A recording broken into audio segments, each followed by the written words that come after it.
Chapter 26, Changing Star. Sunny was pretty sure that his shadow was capable of much more than just being a silent follower.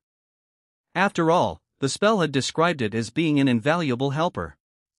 It was now up to him to find out how exactly shadow control could be of help. As in many other matters having to do with aspects, there was a certain level of instinctual understanding buried deep inside his subconscious. This understanding was either given to him by the spell or was something innate to every awakened. Sunny just had to sense the subconscious knowledge and learn how to put it into practice. Once again, he concentrated on sensing his body and spirit, then commanded the shadow to perform a series of simple motions. With each of them, he was growing more and more familiar with the feeling of controlling the shadow. Pretty soon, it was as natural to him as breathing and walking. The shadow felt like a part of his body. Satisfied with this initial result, Sunny carefully gave it a new command. Without pause, the shadow separated itself from the soles of his shoes, walked to the other end of the room and turned around, staring at him in slightly mocking silence. Sunny was left without a shadow. This is not scientific at all, he thought with an amused smile. Science never really applied to anything having to do with the spell, after all. As the shadow walked away, he felt a very weird split happening in his mind. It was like his perception had separated into two distinct sources. One was his body, the other, his shadow. With a bit of trying, he managed to focus on the second source. Instantly, his vision blurred. "Whoa!" Sunny blurted, surprised. "Whoa," the shadow heard from the other end of the room. Sunny blinked. In his mind, there now existed two pictures. One was of his room's door, with an indifferent shadow standing in front of it. The other was of a pale young man sitting on a chair, wide-eyed and bewildered. "That's me." He raised an arm and waved it in the air. Simultaneously, the pale young man raised and waved his. "I can perceive the world through my shadow?" He sat for a while, thinking. An ability like that opened up a lot of possibilities. With his child of shadows attribute allowing him to see and move stealthily in the darkness and shadow control allowing him to send out a sneaky shadow as a scout, he was pretty much a perfect spy. A spy was someone who gathered information without exposing themselves to a lot of risk. A role like that suited Sunny's taste very much. Of course, spies were also able to strike from the shadows with deadly precision. Armed with information, they were masterful ambushers. With the prior knowledge of the opponent's weaknesses, their attacks were surgical and lethal. But any direct confrontation would mean putting himself in danger, so Sunny wasn't very keen on becoming an assassin. After all, his aspect still lacked the means of directly enhancing his combat performance. "Shall we test it?" He looked at the shadow and gave it a command. With an exaggerated sigh, the shadow bent down and nimbly slid under the door. Instantly, he could see both the room and the hallway outside. Sunny closed his eyes to focus on the picture projected from the shadow. Moving stealthily from one shadow to another, it glided down the hallway.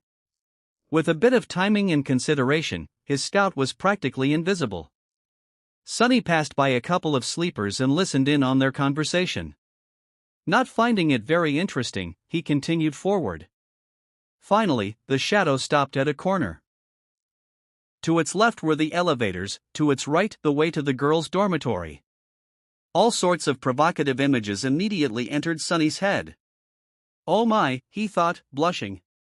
Yes, with this ability, it was also very easy to fall into utter depravity. But no. He couldn't do it. Not because of some high moral principles.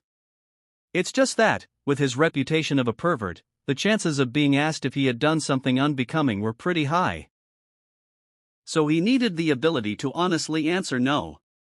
So, I probably shouldn't. Right? Right? Of course you're right. Don't even think about it. Back in his room, Sunny sighed with a lot of regret. Then he directed his scout to hide in the shadow of a passing sleeper and followed him to the elevators. Sometime later, Sunny's shadow was hiding in a corner of a large dojo. He was observing his fellow sleepers who, under the guidance of Instructor Rock, were going through the motions of the introductory combat class. Today was mainly dedicated to testing their general competency and abilities. After that, the sleepers were going to be separated into groups based on their level, such as novice, advanced, or expert, as well as their weapon of choice. Some would be assigned a personal tutor or paired together. Currently, sleepers were taking turns delivering their strongest punches to a wide plate attached to a special measuring machine. After each strike, the machine would display a number corresponding to the sleeper's physical strength. In theory, a machine like that was not hard to build. However, considering that many of sleepers had combat-oriented aspects that enhanced their might in a variety of ways, it was actually a marvel of engineering and durability. Their technique and training also affected the final result. Most people were getting numbers ranging from 10 to 14. It was considered a good result, something that only the most athletic people could reach. However, a lot of sleepers, obviously those with enhancing aspects, were able to achieve a score of 15 or even 16. I would probably get 10 or 11, Sonny thought, feeling a little bored. Then he suddenly perked up, noticing that it was turn for Nephi's, the highest-rated sleeper of their batch, to strike the plate. The slender girl approached the machine and, without much preparation, delivered a sudden, crushing blow. Sonny wasn't very well versed in martial arts, but even he was impressed by the flawless economy and speed of her execution. She had a lot of training. Nephi's was becoming more and more intriguing. What's her actual background? After a short pause, the machine displayed the result, 16. Sonny felt a bit disappointed. Not that impressive. I was expecting more. She was the proud bearer of a true name, after all. After that, only Castor remained. This time, Sonny couldn't even see the flying fist, it was just too fast. The machine trembled and took more time calculating. Finally, two numbers appeared. 21. Everyone gaped at the display, stunned. More than a few admiring looks were thrown at Castor, who simply bowed and took a step back. Instructor Rock smiled. Not bad. Now, we will move to sparring and evaluate your general level of training. I need 2 volunteers to begin. Nephi's was the first to step forward and walk to the center of the ring. A couple of seconds later, a tall and extremely muscular sleeper followed and faced her. The rules are simple. Make your opponent's back touch the floor or throw them out of the ring. Use whatever abilities and techniques you find appropriate. Oh, the show is starting. Watching sleepers fight each other was not only entertaining, but could also provide Sonny with knowledge of their powers. Back in the room, he leaned forward and rested his chin on his palms. Go Nephi's. The tall guy attacked without wasting any time. His muscles bulged, threatening to tear the soft fabric of his white dobok. He advanced like an unstoppable mountain, sending a vicious kick flying. A second later, he was lying on the floor with a dumbstruck look on his face. Nephi's didn't even change her stance. Instructor Rock gave her a cheerful look and grinned. Next. What followed could only be described as a massacre.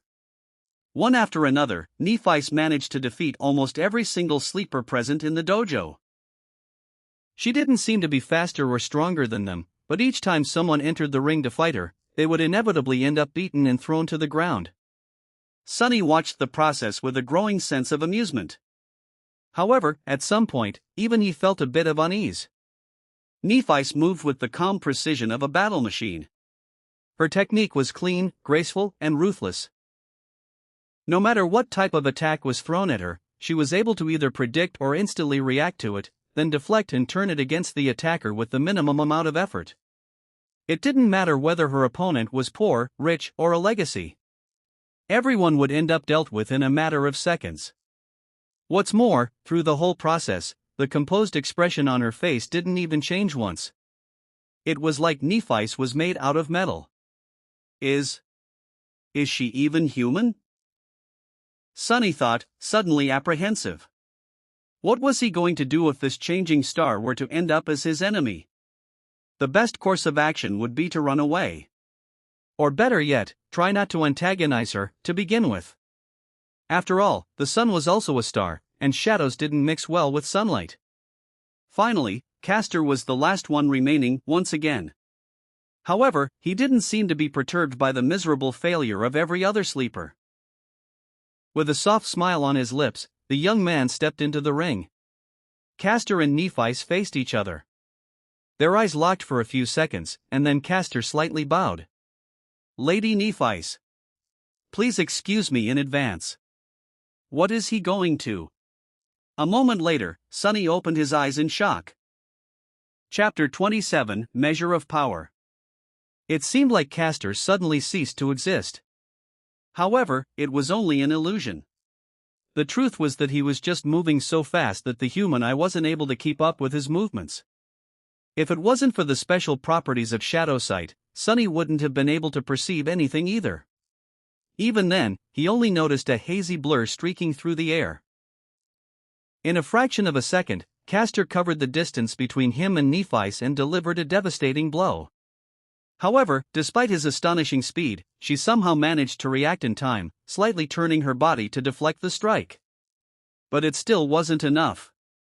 Although Nephis had managed to avoid being hit squarely in her center of gravity, Castor's fist ended up connecting with her shoulder, sending the girl into a spin. Not wasting any time, Castor disappeared again. His plan was very simple. While Nephis was still under the impression that the enemy was in front of her, he was going to use his unnatural swiftness to circle around and attack from the back. The young man appeared behind the oblivious girl, ready to finish the fight with one decisive strike. Just as he planned, she seemed to be preparing to attack in the direction he had been seen just a split second ago. Gratified, Castor shifted his weight, putting it all into his fist. However, at the last moment, Nephi suddenly changed her stance and threw her elbow back with frightening force. Castor's eyes widened. It was all a feint. And now that he had committed to a strike, there was no simple way to stop. No matter how fast he was still subject to the laws of inertia. The elbow was approaching his face with a profound feeling of inevitability. And yet, Castor still managed to avoid it, even if it was just by a hair's breadth. His speed advantage was just too big. He then proceeded to trip and push Nephis, sending her flying to the ground. However, just before she was about to hit the mats, the young man carefully grabbed the collar of her dobok and gently pulled, slowing down the fall and allowing Nephis to land on the floor without any impact. Lying on her back, the girl blinked a couple of times and looked up at him. The whole altercation lasted no more than 2 seconds. Back in his room, Sonny opened his eyes in shock. So that's an ascended aspect? That's cheating. A sleeper had no business being that fast.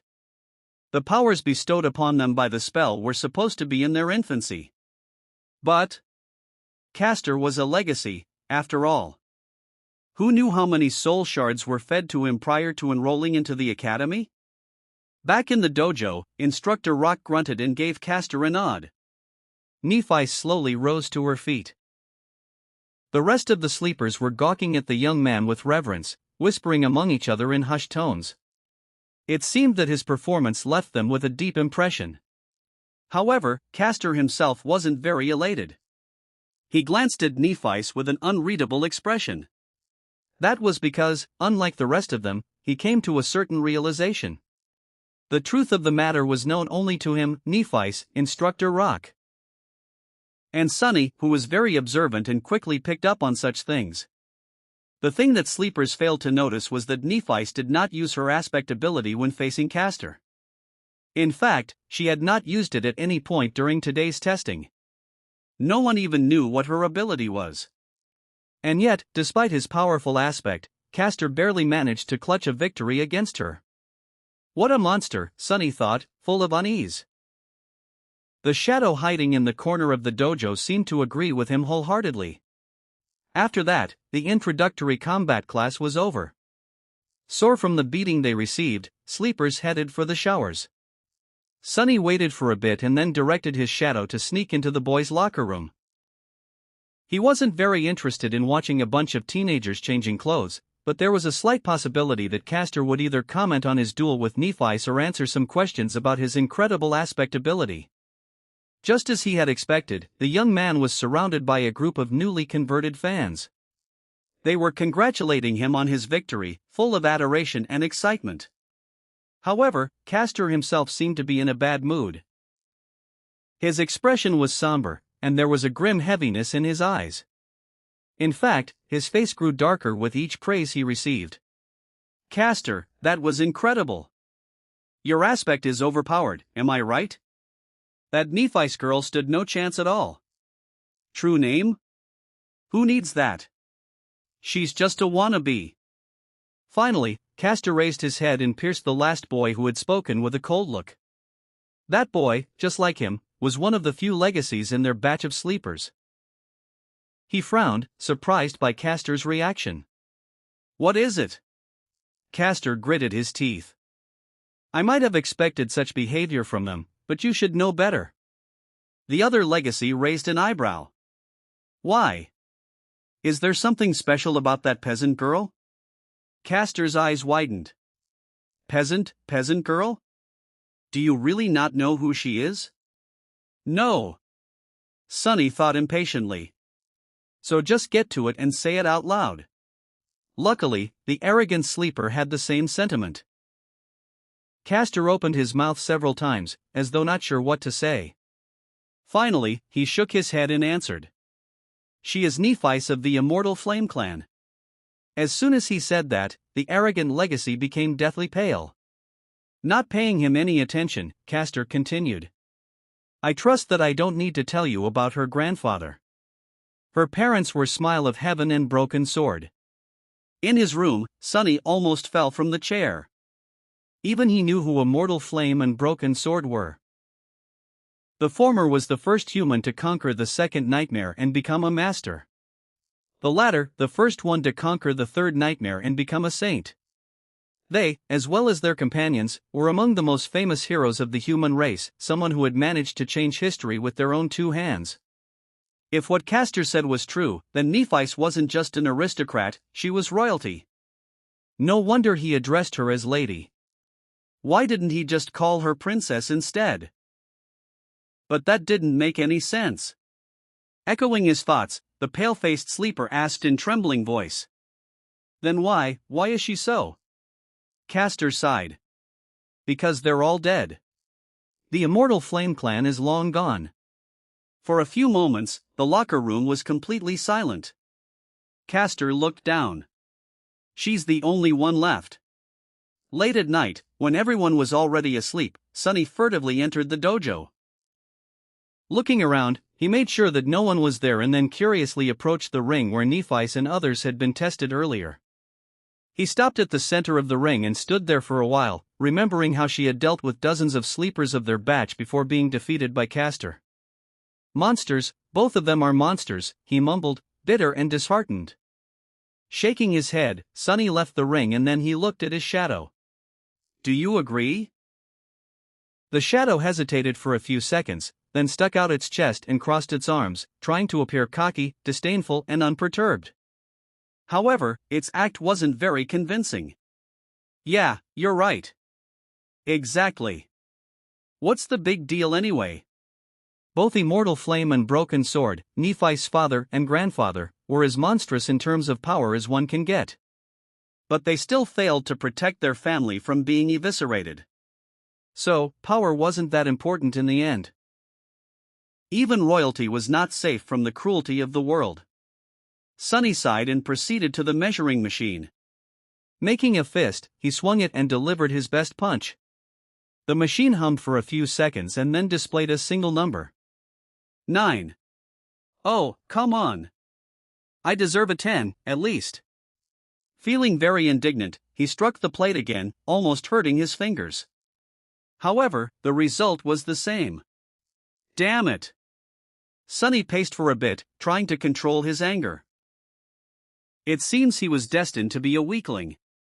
After all, the force of the strike depended on mass and acceleration. Acceleration could be improved with technique and exercise, but mass was something he had little control of. He was already done growing, and his height was not going to drastically increase in the future. No matter how hard Sonny trained, he was always going to be a lightweight. How is this fair?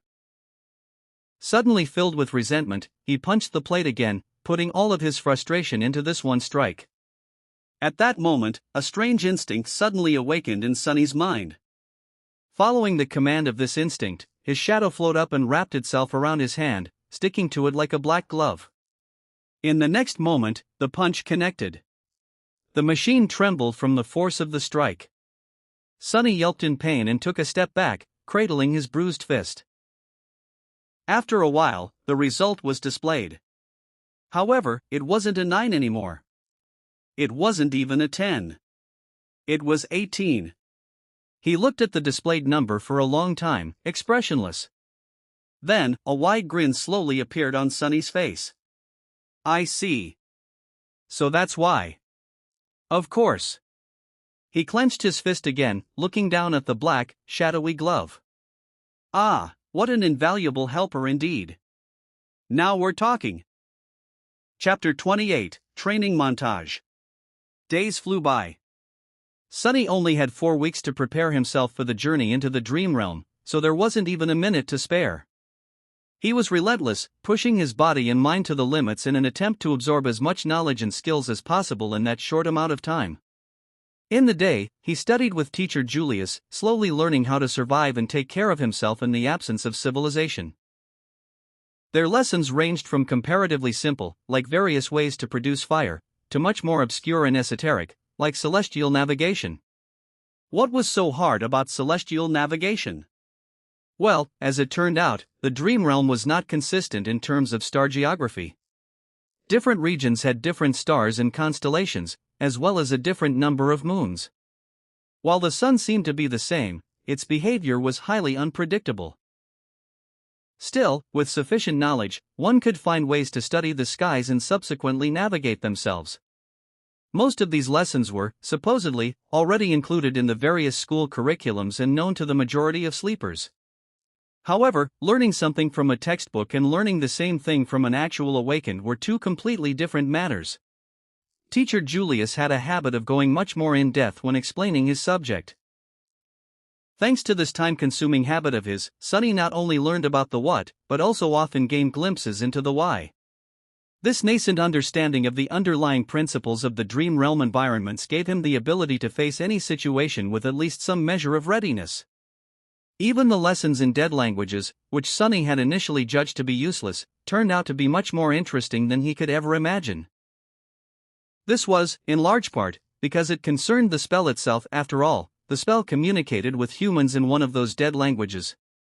By knowing the language, he was able to understand its various remarks and descriptions better. The simplest example of this was Nephis and her true name, Changing Star. While technically correct, this translation failed to properly convey the exact meaning. By understanding the grammatical structure of the rune language, it was easy to extrapolate and see that the more correct translation would have been Star of Change. More than that, there were different runes for change, each with its own connotation. Depending on what exact rune was used to relay the meaning of the name, it could also mean ruinous star or star of misfortune. A small change in wording and connotation could mean a world of difference in real life.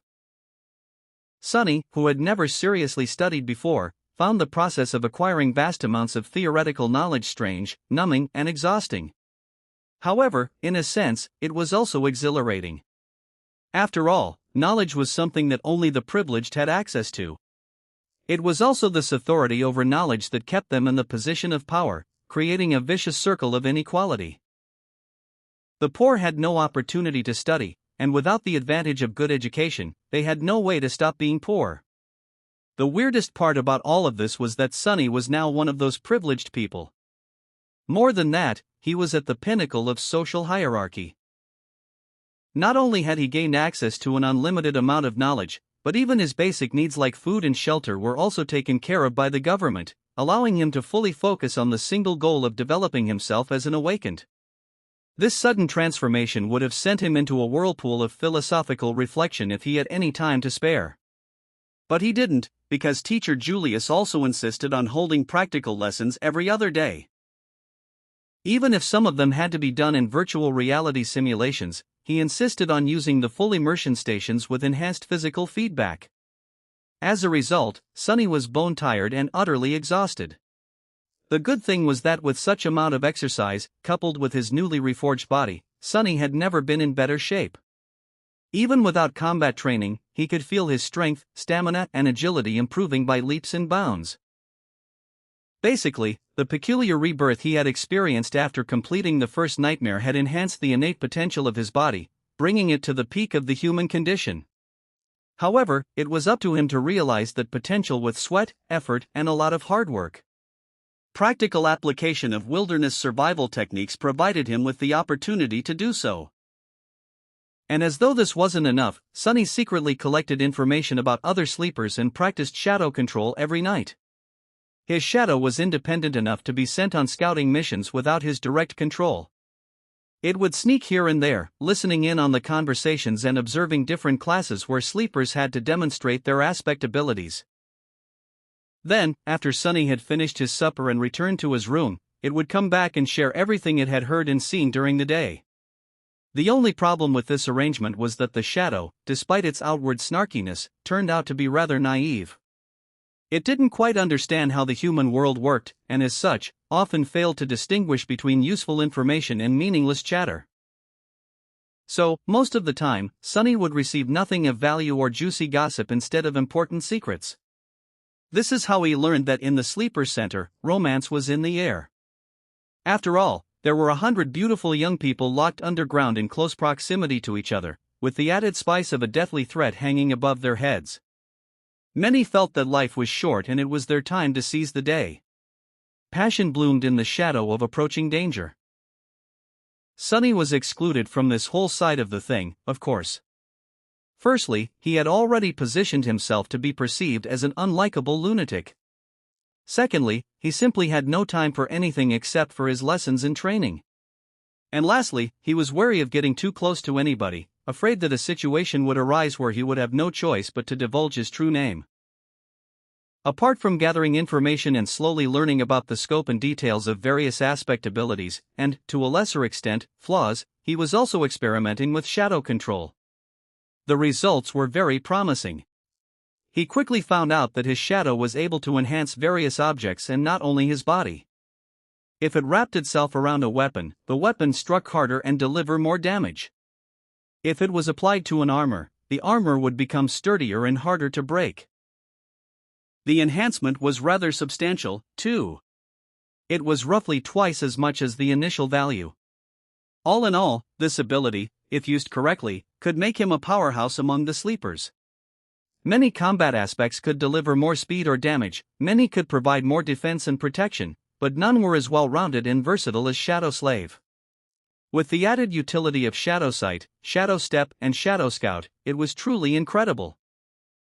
Just like that, day after day passed, slowly turning into weeks. Before Sonny even knew it, the winter solstice was already here. Chapter 29, The Last Day on Earth. On the day of the winter solstice, Sonny woke up feeling tired and drowsy. No matter how much he tried to shake off this listlessness, it wouldn't go away. In the end, he just stayed in the bed for a while, wrapping himself in a blanket. He was already familiar with this feeling of never-ending, ensnaring sleepiness. It was the same in the days before his first nightmare. It was also quite similar to what he had experienced while slowly dying of hypothermia on the slopes of the Black Mountain. Remembering the cold embrace of approaching death, Sonny couldn't help but shiver. This was his last day on Earth, at least for a while. By nightfall, the spell was going to take him away once again, this time to challenge the vast expanse of the dream realm. What was he going to face in that ruined magical world? Would luck be on his side this time, or would there be another disaster? Ugh! There was no point in guessing. He had already done everything in his power to prepare for the inevitable. He studied hard, trained hard, and kept his secret safe. His aspect was better than most, and his will to survive was long tempered by the harsh reality of the outskirts and the even harsher ordeal of the first nightmare. All in all, he was ready. With a sigh, Sonny got out of bed and went along with his morning routine. If this was going to be his last hot shower in a long while, he was going to really enjoy it. If it was going to be his last scrumptious breakfast for the time being. Actually, he had no appetite. The cafeteria was full of sleepers, but no one was talking. Everybody was in low spirits and seemed to be uncharacteristically introspective. There was no usual laughter or boisterous conversations. Only the legacies remained calm and collected. However, even they kept to themselves. Sonny thought about the last time he was preparing to enter the spell and, with a bit of trepidation, approached the coffee machine. During his stay in the academy, he had long discovered that a lot of people were in a habit of adding sugar and milk to their coffee. So, on this auspicious day, he decided to give it another try. After all, it was nice to have a tradition. A few minutes later, he had taken his usual seat near Kasia, the blind girl. Despite their compulsory closeness, they had not talked to each other even once, just like two strangers forced to share the same space by circumstances beyond their control. Sonny did not see a reason for anything to change today. However, as soon as he took the first sip of coffee, Kasia suddenly turned her head and stared at him with her beautiful, blind blue eyes. Unnerved, Sonny looked around, checking if someone else had attracted her attention, and, after making sure that there wasn't anyone standing behind him, asked, What? Kasia was silent, as though hesitating if she should reply, and then suddenly said, Happy birthday. What? Sonny frowned, trying to comprehend the meaning behind her words. Then, a flash of surprise appeared on his face. Oh, right. It's my birthday today. He had completely forgotten about it. He was turning 17 today. Wait, how did she know about this? Sonny gave the blind girl a strange look, opened his mouth, and then decided to let the issue go. She was just too creepy. Thanks. With a nod, Kasia turned away and seemingly lost interest in having a conversation once again. Which was for the better.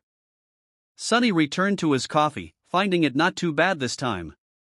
Of course, sugar and cream were doing most of the work. However, he did feel a little bit more awake after drinking it.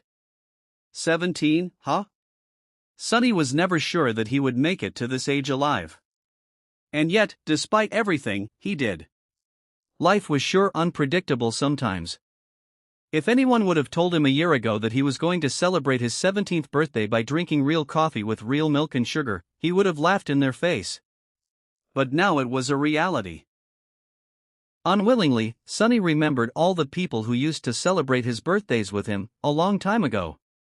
Before his mood turned sour, he decisively dispelled these thoughts and forced himself to smile. This is not bad. Let's do it again next year, when I'm already and awakened. Cheering himself up like that, he finished his coffee and left the cafeteria.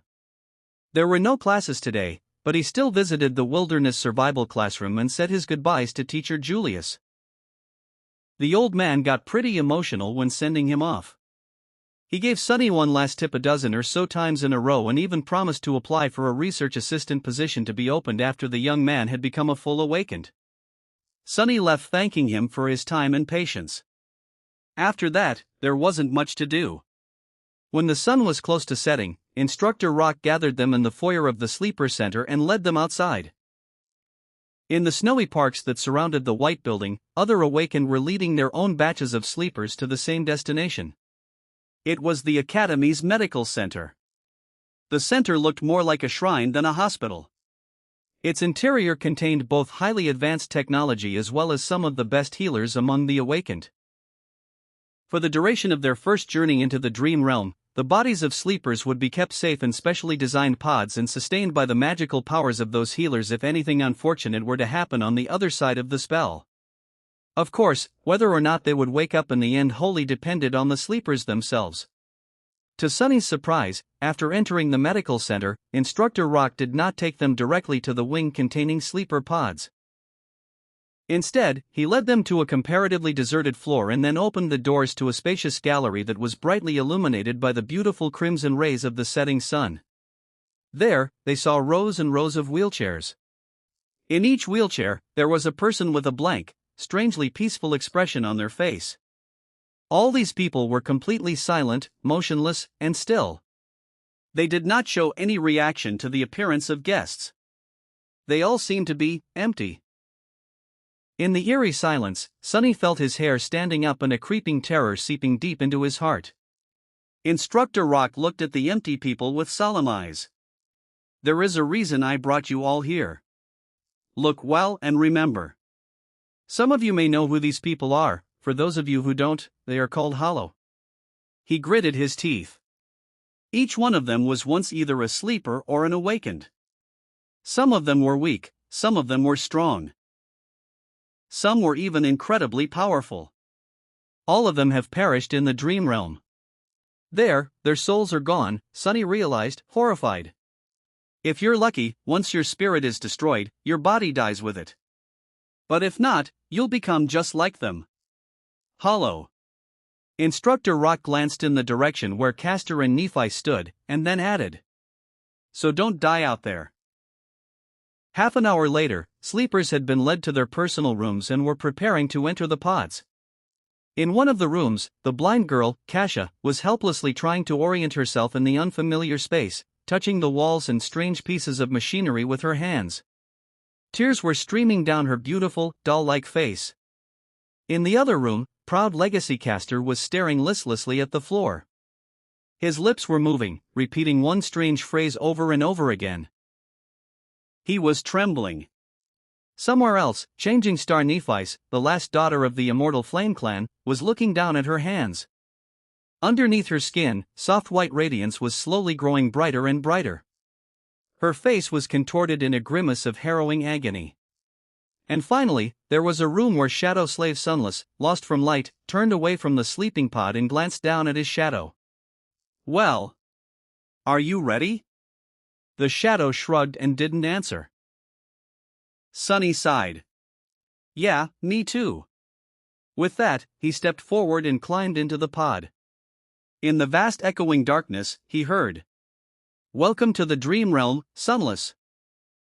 Chapter 30, Starless Void.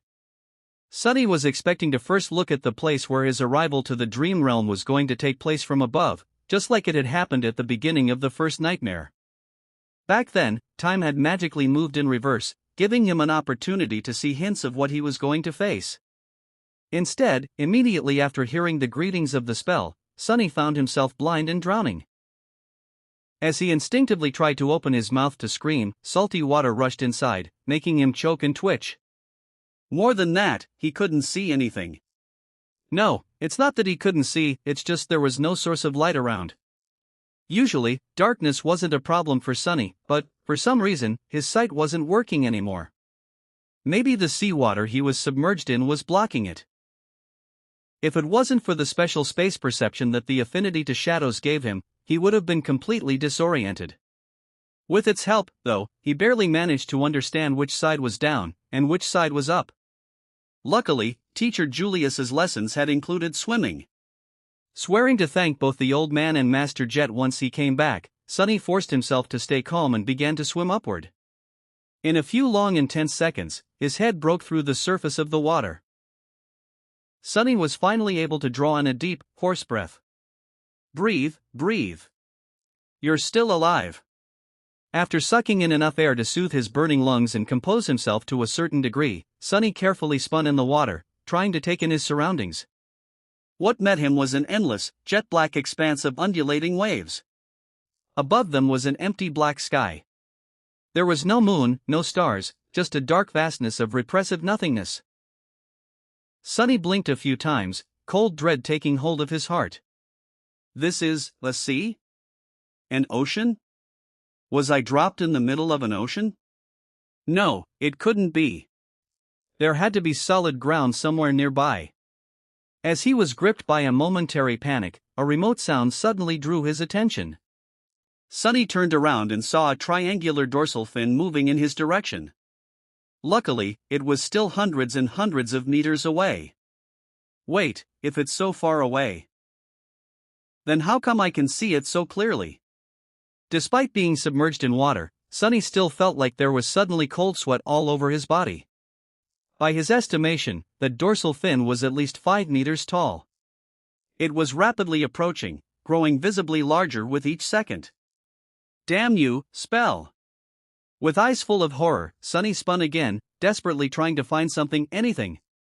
to save him. And there, a short distance away, he finally noticed a black mass protruding slightly above the water. Not wasting even a second on thinking, he started to swing his arms and legs, swimming in the direction of the black mass with a considerable speed.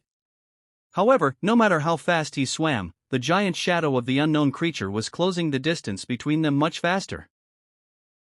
A small part of Sonny's mind managed to preserve its rationality even when faced with this boundless, primal fear. Not allowing himself to slip entirely into panic, Sonny tried to think, and then silently commanded his own shadow to wrap itself around his body. Instantly, his speed increased twofold. Just seconds before the unknown colossus got to him, Sonny reached the black mass, stretched out his hands, and pulled himself out of the water. He rolled away from the edge, scratching his skin on the uneven rocks, and jumped in fright when the whole surface underneath him shuddered, as though something massive had collided with it. As Sonny backed out, terrifying jaws appeared from the water, with rows and rows of giant teeth, each one as long as he was tall. He opened his eyes wide, understanding that the rock he had climbed on was not tall enough to save him from the monster. Why is it even trying to eat me? I'm too small to be considered a filling snack for something this enormous. However, before the monster had a chance to attack, a colossal tentacle suddenly broke through the water and rose into the air like some strange, black tower. Before too long, it fell down, entangling the owner of the giant maw and pulling it back under the water. Sonny lost the feeling in his legs and plopped on the ground, his mouth opened. His whole body was shaking. A few seconds later, the dark sea was calm again, as though nothing had happened. The indifferent waves continued to move silently under the lightless sky. So, it wasn't trying to eat me, he realized, frozen. It was trying to run away. A few minutes later, Sonny was pretty sure that nothing was going to devour him, at least not immediately. With that certainty, he was finally in a state of mind to stop trembling and explore his surroundings a little. The black mass he climbed onto turned out to be a single stone platform of around 12 meters in diameter. Its surface was mostly flat, covered with grooves, and somewhat dry. Due to the regular shape of its edges, it seemed more like something man-made than a natural formation.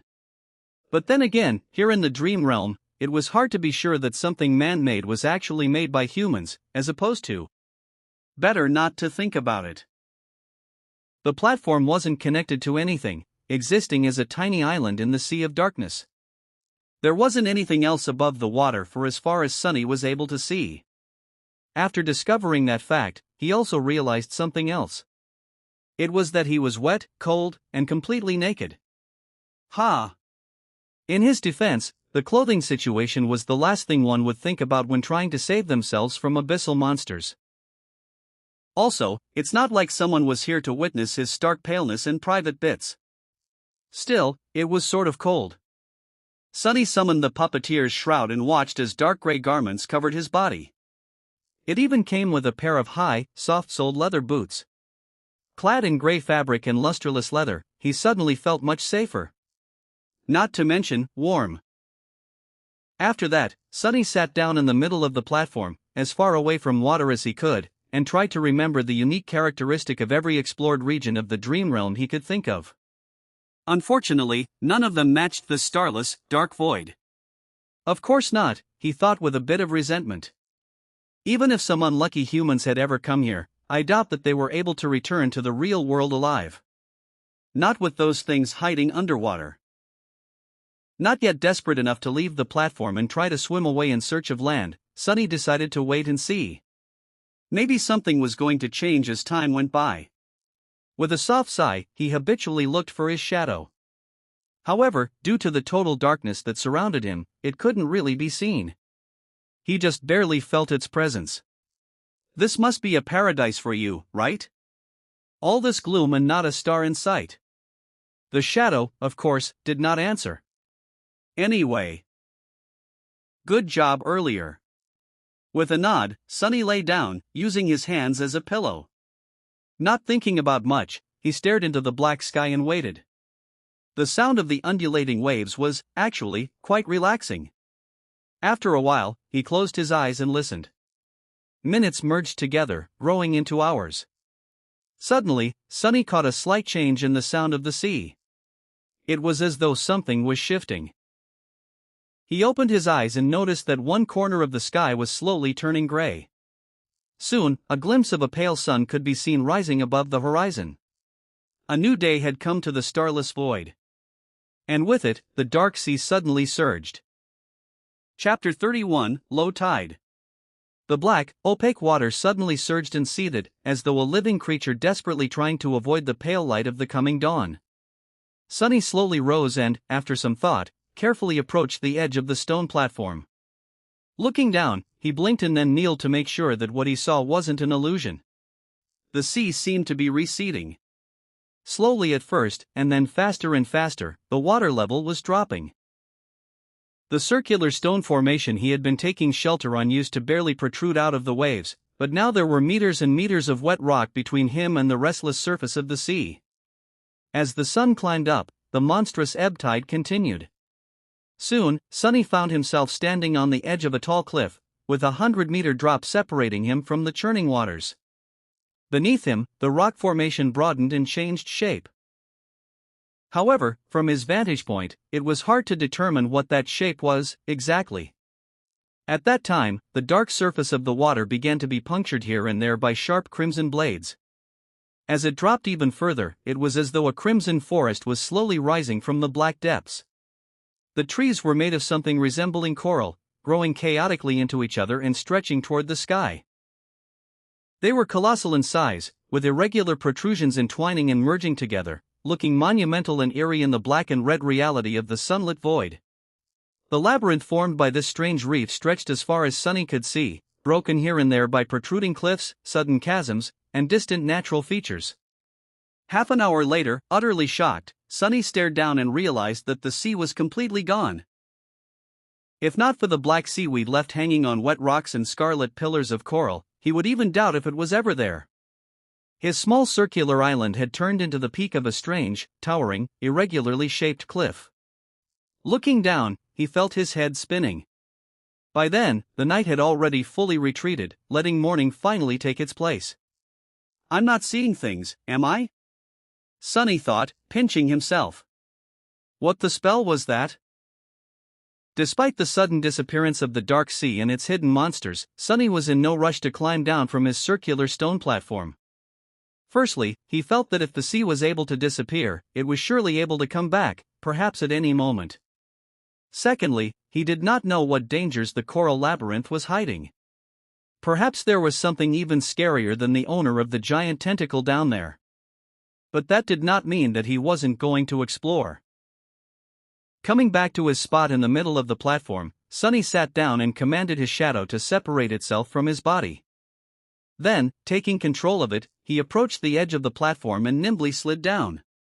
Habitually moving from one shadow to another, he began the descent. At this moment, Sunny was glad that shadows had no weight and were not affected by gravity. While the shadow was busy climbing down, Sunny yawned. Say, don't you think that you need a name? Although his shadow was already too far away to hear him, they still could communicate through their shared connection. Of course, the fact that it could did not mean that it would. The shadow was sort of taciturn, mostly because it didn't have vocal cords and was unable to speak. Plus, its temper wasn't that great. How about shameless? No. What about shady? Also no? What about something simpler, like what? Well, do you have suggestions then? All right. We'll shelve this conversation for later. By the time he was done with this short monologue, the shadow had already reached the bottom of the cliff. The range of shadow control was not limitless, but it was just barely enough to explore their nearest surroundings. Entering the labyrinth, Sunny found it to be extremely disorienting and convoluted. The paths between coral pillars were sometimes broad, sometimes narrow. They twisted and turned without any logic, often leading to dead ends or even back to where he started. More than that, some paths entered inside the coral mounds, turning into dark tunnels. The labyrinth was vast and multi-layered, making Sunny's head hurt after multiple fruitless attempts to memorize the layout of the nearest pathways. In the end, he sent the shadow up, forcing it to climb on top of the crimson forest and start jumping from one sharp coral blade to another, knowing full well that he himself would not be able to do the same. Soon, he circled the strange cliff and froze, scared by the sight of what was happening in its shadow. There, the corpse of the giant shark-like creature that had briefly pursued him the previous night was laying on the ground, the pillars of coral around it shattered and broken. More precisely, half of it was there, with grotesque innards spilling out of the terrible wound and stretching far away into the distance. The other half was gone, as though it had never existed. Around the corpse, hundreds of smaller monsters were scurrying, tearing away and devouring its flesh bit by bit. Each of them was about 2.5 meters tall, looking like a weird mix of a demonic crab, a centaur, and a nightmare. They had 4 pairs of long, segmented legs that ended in scythe-like protrusions. At the front, a human-like torso was protruding from the carapace, also clad in thick chitinous armor. The head, if it was even the appropriate word, was situated directly on top of the torso, with no neck in between. It had 2 narrow eye slits and a vicious-looking mouth with several slimy mandibles. Instead of hands, the monsters had 2 enormous pincers. Currently, they were all using those pincers to tear off chunks of meat off the desiccated corpse and stuff them into their mouths. From time to time, a fight for an especially juicy piece of meat would break out, ending up in a few monsters being torn apart and quickly devoured by the victors. Sonny swallowed. Both because the sight of heavily armored, powerful monsters made him nervous and because looking at them feasting, he suddenly felt very hungry. Each of them seems like trouble. And there are hundreds of them. His luck, like always, was awful. At least I don't have to wonder why the labyrinth feels so empty. All the inhabitants are having a party. Feeling a little bit apprehensive about turning his shadows back to the monsters, Sonny commanded it to look back and study the cliff he was taking shelter atop of. Something about it was making him feel uneasy. The shadow turned around and looked up, taking in the sight of the strangely shaped cliff. It took Sonny a few minutes to shift his perspective and recognize it for what it was. That's a finger. That's a hand. That is, a sword? He blinked. It's a statue. Indeed, the cliff was man-made. It was an ancient, colossal statue at least 200 meters tall. The scale of it was so massive that it boggled the mind. From what Sonny could see, it depicted a knight clad in an elaborate plate armor, with 7 shining stars carved into his breastplate. In his hands, he was holding a gargantuan sword, pointing it to the ground. However, the most striking thing about it was that the giant stone knight was missing his head. In fact, the roughly circular platform Sonny was standing on turned out to be the top of his neck. And by the looks of it, the head wasn't missing by design, it was as though something, or someone, had violently tore it off at some point in the distant past. Sonny walked around the platform, looking down from all sides, but didn't notice the head lying anywhere near. What on earth is this place? Without any hints to find the answer, he led his shadow back to the giant's neck and settled at the western edge of it, studying the feasting monsters. He didn't move until the sun was about to set. Just as Sonny expected, as soon as the sun touched the horizon, a deafening rumble could be heard coming from somewhere below. The monsters instantly stopped their feast and scurried away, some hiding inside the coral pillars, some simply burying themselves in the soft soil. A few minutes later, the first streams of black water appeared in the labyrinth. Their volume quickly grew, and soon an apocalyptic flood devoured everything around. The sea was returning with the approach of the night. Sonny stared at this unimaginable process, thoughts churning in his head. In an hour, the circular platform was the only thing above the dark waters once again. Chapter 32, Making a Choice. With an empty stomach and a head full of thoughts, Sonny returned to the center of the platform and sat down. After a while, he beckoned to his shadow and said, "Wake me up if anything happens." Then, he closed his eyes and tried to fall asleep. His consciousness quickly slid into the sweet embrace of darkness, giving Sonny some well-needed rest. In the middle of the night, however, a sudden impulse stirred him awake. Sonny jumped to his feet, his groggy mind full of tense apprehension. He was afraid that the owner of the giant tentacle had come back to finish the job. Or maybe some other horror from the depths had sensed him and decided to snack on human meat. However, the sea was quiet and calm. He didn't hear any abnormalities around the knight's statue. "What is it?" Sunny whispered, addressing the shadow. The shadow silently pointed him in a particular direction. Turning his head, Sunny squinted. He quickly understood why it was a good idea to wake up. Otherwise, he wouldn't have been able to see. Out there in the distance, a few kilometers away, a small orange light was shimmering in the darkness. Its reflections were rising and falling with the movement of waves. It was too far away to make out any details, so Sunny just stared at it for a while. Pretty soon, the light disappeared. Other sleepers? Natural phenomenon? Or some monster laying a trap? Memories of nightmarish deep-water creatures immediately came to his mind. Shaking his head, Sunny lay back down and attempted to return to his slumber. However, this time sleep was escaping him. Pangs of hunger were still not unbearable, but slowly becoming more and more intense. The thirst, however, was worse. In the end, he remained awake up until the sun rose again, sending the dark sea in retreat. As soon as the morning came, the pincer monsters crawled back from their hiding spots and rushed to the giant carcass to continue their feast. Sunny watched them for some time and then walked to the opposite side of the platform to take a look in the direction where he had seen the mysterious light the previous night. At a considerable distance from the headless statue, 5 or 6 kilometers away, the ground rose naturally and formed something akin to a hill. On top of that hill, an especially massive coral pillar rose to the sky. From the looks of it, its upper branches were just high enough to stay above water in the night.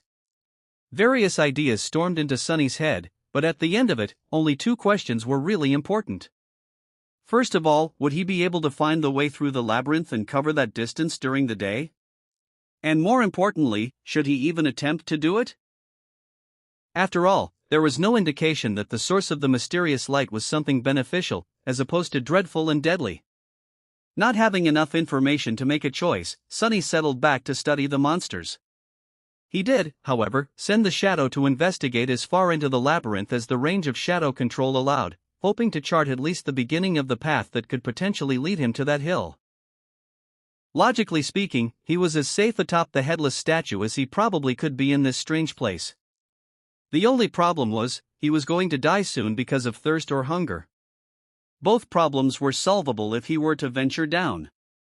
He could desalinate the seawater in a number of ways taught to him by teacher Julius, with materials that were present pretty much everywhere in the dream realm. He could also prepare traps and hunt a pincer monster to eat. With their massive size, just one of them would be enough to feed him for weeks. He could easily see such a routine, hunting by day, returning to the statue at the approach of the night. It was probably his safest choice. However, this way of doing things lacked one vital element, the potential for improvement. It was well suited for keeping Sunny alive, but had no way of giving him hope. If he was destined to spend the rest of his life in the small area surrounding the headless statue, devouring monsters, and trembling at night in fear of being devoured by something bigger in turn, well, he would rather just jump down and end it right now. That pretty much meant that the only choice left for him was to try and reach the source of the orange light. And if Sunny was really trying to attempt it, he had to do it before the pincer monsters were done consuming the giant carcass. That way, at least, the surrounding segment of the labyrinth was going to be free of them. Firm in his choice, Sunny decided to leave the headless statue the next morning. He would spend the rest of today exploring paths through the labyrinth and preparing himself mentally. With that, he closed his eyes and concentrated his perception on the moving shadow. In the night, a sudden storm descended upon the dark sea. Sunny was stirred awake by the shadow in time to prepare himself for the crushing winds and the pelting rain. Usually, rain always put him in a bad mood. But this time he was too thirsty to think about anything except for fresh water. Staying low so as to not be blown over the edge of the platform, Sunny cupped his hands and waited until they became filled with rainwater. Then he raised them to his mouth and greedily drank. Strikes of lightning illuminated everything above the churning sea. If anyone were to see Sunny now, they would have noticed a wide grin on his face. The storm continued to rampage for several hours. Sunny crouched in the middle of the platform, enduring its rage. More than once, a tall wave would crash into the headless knight's neck, threatening to wash him away. But Sunny held tight to the deep grooves in the stone surface of the platform, sticking to it like glue. By morning, when the storm finally dissipated, all of his muscles were sore. But there was no time to waste. As soon as the monsters came back to the carcass, with a few stragglers quickly following behind, he slid over the edge of the platform and began to nimbly climb down. Sunny had to thank wilderness survival classes once again, since he had been taught the basics of rock climbing as well. Teacher Julius was adamant about giving his student a crash course in all possible forms of traversal. Additionally, Sunny had already scouted the optimal way down and memorized the best holds and indentions to grab onto with the help of his shadow. Soon, his feet finally touched the ground. Despite the fact that leaving the safety of the headless statue was going to put him in considerable danger, Sunny instantly felt his mood improving. Remaining passive for the last couple of days did not suit his character well. Now, even if his plan were to end in failure, at least he was going to go down doing something that he had decided to do. Trying and failing was better than not trying at all. The black mud was deep enough to slow him down, but not to the extent he had been afraid of. With some practice, Sunny was soon able to walk at an acceptable speed. What's more, as long as he stuck to the shadows, his steps were light and silent, producing no squelching noises from the mud. He headed for one of the paths that were supposed to lead him to the distant hill and entered the cool shade of the Crimson Labyrinth. Immediately, a strange feeling enveloped his mind. It was as though the world beyond the labyrinth did not exist anymore, and all that was left were its twisting, dark paths. This thing almost seems endless. Shaking his head, Sunny sent the shadow to scout ahead, hoping to be notified of any latent danger in advance, and began to move forward. His life now depended on whether or not he would reach the distant hill before the sun began to set. He didn't even want to think about what would happen if he were still inside the labyrinth once the dark sea came back in an unstoppable flood. The shadow moved ahead of him, not needing any hurdles. Sometimes it would climb high to scout the direction of different paths, allowing Sunny to choose the optimal route most of the time. However, he still had to backtrack a considerable distance once or twice, ending up either in a dead end or on a path leading in the wrong direction. Despite that, everything seemed to be going smoothly. Sunny even had time to carefully study the interior of the labyrinth, noticing more details of its composition, as well as a frightening amount of unrecognizable bones hiding in the mud beneath his feet. Because of how well things were going, he lowered his guard a little.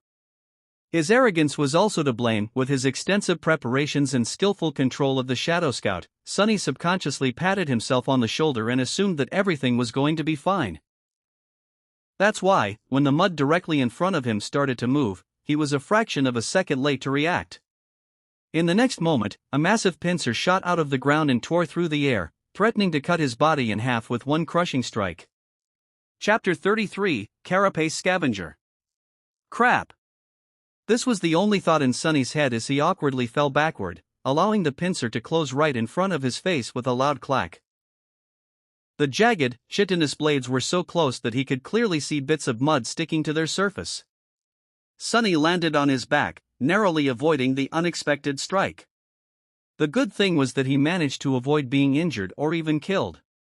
The bad thing was that he was sprawled on the ground, unable to quickly create distance between him and the attacker. The massive pincer was still hovering above. Just as this realization dawned on Sunny, he desperately rolled to the side. In the next moment, the pincer lunged down, sending small tremors through the mud. If not for his quick reaction, Sunny's chest would have been caved in by that blow. He was just beginning to stand up when the pincer swiped sideways.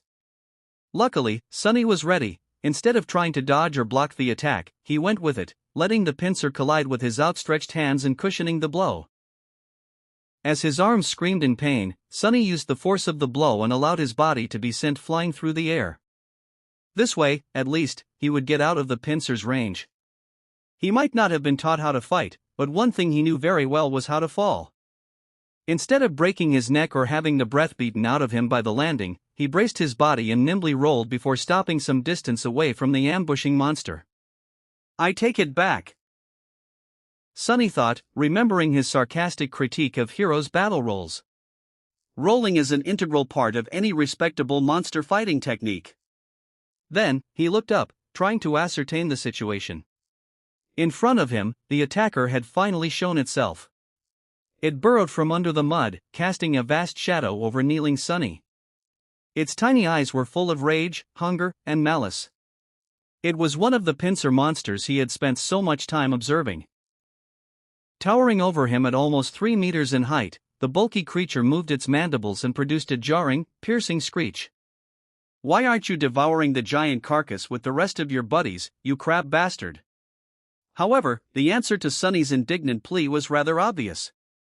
The monster seemed to be in a rather bad shape. Half of its 8 side-like legs were broken, and there were cracks in its thick carapace, each oozing with viscous azure blood. Additionally, he was missing one of its 2 pincer arms, which seemed to have been torn off entirely at the shoulder. If not for this pathetic state, the creature would have had no need to hide in the mud, hoping to catch easy prey. It could have just followed the other monsters and joined on the feast. Sonny was just unlucky to stumble directly upon its ambush. He had relied too much on the scouting abilities of his shadow, forgetting that it wasn't much more observant than an awakened human. It was also weightless and inaudible, that's why the monster did not react when the shadow had passed over its trap a minute earlier.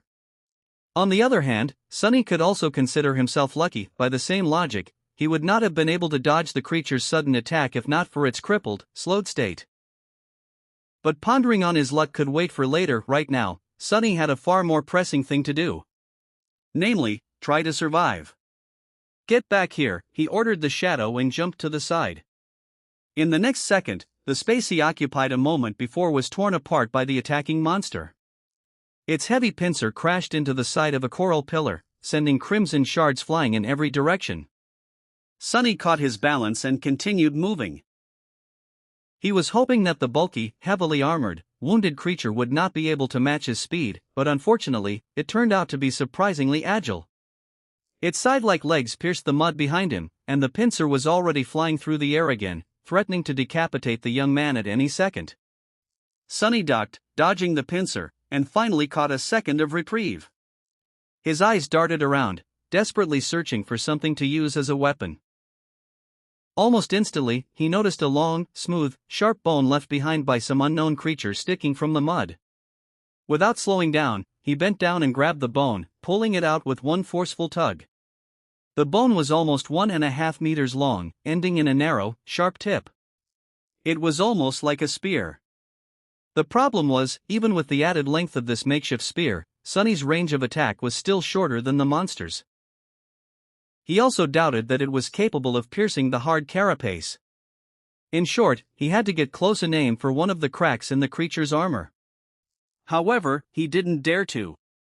At that short of a distance, the monster could easily crush him into a paste by using just its weight and hulking frame. A crazy idea entered Sonny's mind.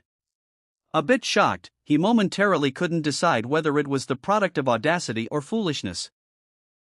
Either way, he wasn't insane enough to actually consider it. At that moment, the pincer lashed out again.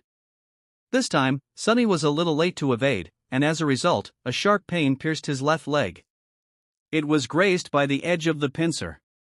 The puppeteer's shroud held, not allowing the monster to draw blood, but the force of the impact was enough to throw Sonny tumbling to the ground. There was no time to recover. As his eyes opened wide, Sonny understood that it was time to act crazy. So, instead of trying to dodge, he stopped moving and allowed the monster to grab him across his torso with the pincer. Immediately, a terrible pressure descended on his ribs. Sonny felt as though he was going to be split apart, but his armor, received from defeating an awakened tyrant, resisted the crushing bite of the monster's pincer. Every muscle in his body tensed, delaying the moment when his insides would be turned into mush. In the next second, Sonny's shadow fell from above, wrapping itself around the puppeteer's shroud. With the protective properties of the armor enhanced, he was able to better resist the pincer's pulverizing embrace. Sonny and the monster appeared to be at an impasse. The young man couldn't free himself from the monster's grip, while the monster could not kill the prey by cutting it in halves with its pincer. They stared at each other. Then, an insane fire ignited in the creature's eyes. It clicked its mandibles and raised Sunny in the air, bringing him closer to its mouth, obviously intent on biting his head off. Why is everyone trying to eat me? Am I that tasty? Sunny didn't struggle as the monster brought him close to its mandibles. He knew he only had one chance to live. In the last moment, Sunny allowed the shadow to flow from Puppeteer's shroud onto the sharp bone he was still clenching in his hand. Then, he gathered all his strength, leaned forward and thrust the bone forward with as much power as he could. Guided by his hand, the dark bone spear shot forward and pierced through the creature's tiny eye, sinking in deep. The other eye of the monster narrowed. Gritting his teeth from the unbearable pain in his ribs, Sunny twisted the bone, trying to do as much damage to the creature's brain as possible. For a couple of seconds, nothing happened. Then, he felt the pressure on his body diminishing. The pincer opened, letting Sunny fall down. As he hit the mud, the hulking monster crashed to the ground, too. The bone spear was still sticking from its head, bathed in the streams of azure liquid. Sunny moaned and drew in a raspy, painful breath. You have slain an awakened beast, Carapace Scavenger. You have received a memory, Azure Blade. Your shadow grows stronger. Chapter 34, Only Steel Remembers. Sunny was sprawled in the mud, trying to catch his breath. The subtle voice of the spell echoed in his ears. Your shadow grows stronger. Immediately, he felt a slight change. His body grew a little bit stronger, his vision a little sharper, his skin a little smoother. The change was minimal, but apparent. What was that? He had a guess, and it was easy to confirm. Sunny summoned the runes. Shadow Fragments, 14/1000. Previously, he only had 12 of the mysterious shadow fragments, with no knowledge on how to acquire more. Now it seemed that the process was automatic. He only had to kill an enemy to absorb a part of their shadow and enhance his own core. More than that, the number of fragments he was able to receive wasn't directly correlated to the number of slain enemies. After a bit of thinking, Sunny came to a preliminary conclusion. Dormant soul cores gave him 1 fragment, while awakened ones gave 2. However, only enemies he defeated directly, more or less, counted. Killing the Mountain King's larva, a dormant beast, had given him 1 shadow fragment. Finishing off the veteran slaver, a dormant human, another. Mountain King itself was an awakened tyrant, which meant that it had 5 awakened cores. With each giving Sunny 2 shadow fragments, he ended up with a total of 12. And now, after killing the Carapace Scavenger, he had 14. Interestingly, he didn't receive any fragments from the deaths of Shifty, Scholar and Hero, even though they perished as a result of his machinations. It seems he had to finish an enemy off with his own 2 hands to absorb a part of their shadow. Well, or at least by summoning an ancient dead god. The process was quite similar to how normal awakened increased their power, with the only difference being that the steps of extracting and consuming the corresponding material, soul shards, were skipped in favor of instant absorption. That meant that shadow fragments could not be stored, and subsequently could not be bought or traded. He won't have an opportunity to receive them as a reward for completing missions, providing services, or selling various spoils. If Sunny wanted to grow stronger, his only option was to fight and kill. No peaceful life for me, I guess. Previously, Sunny thought that he at least had the choice to choose a relatively safe path.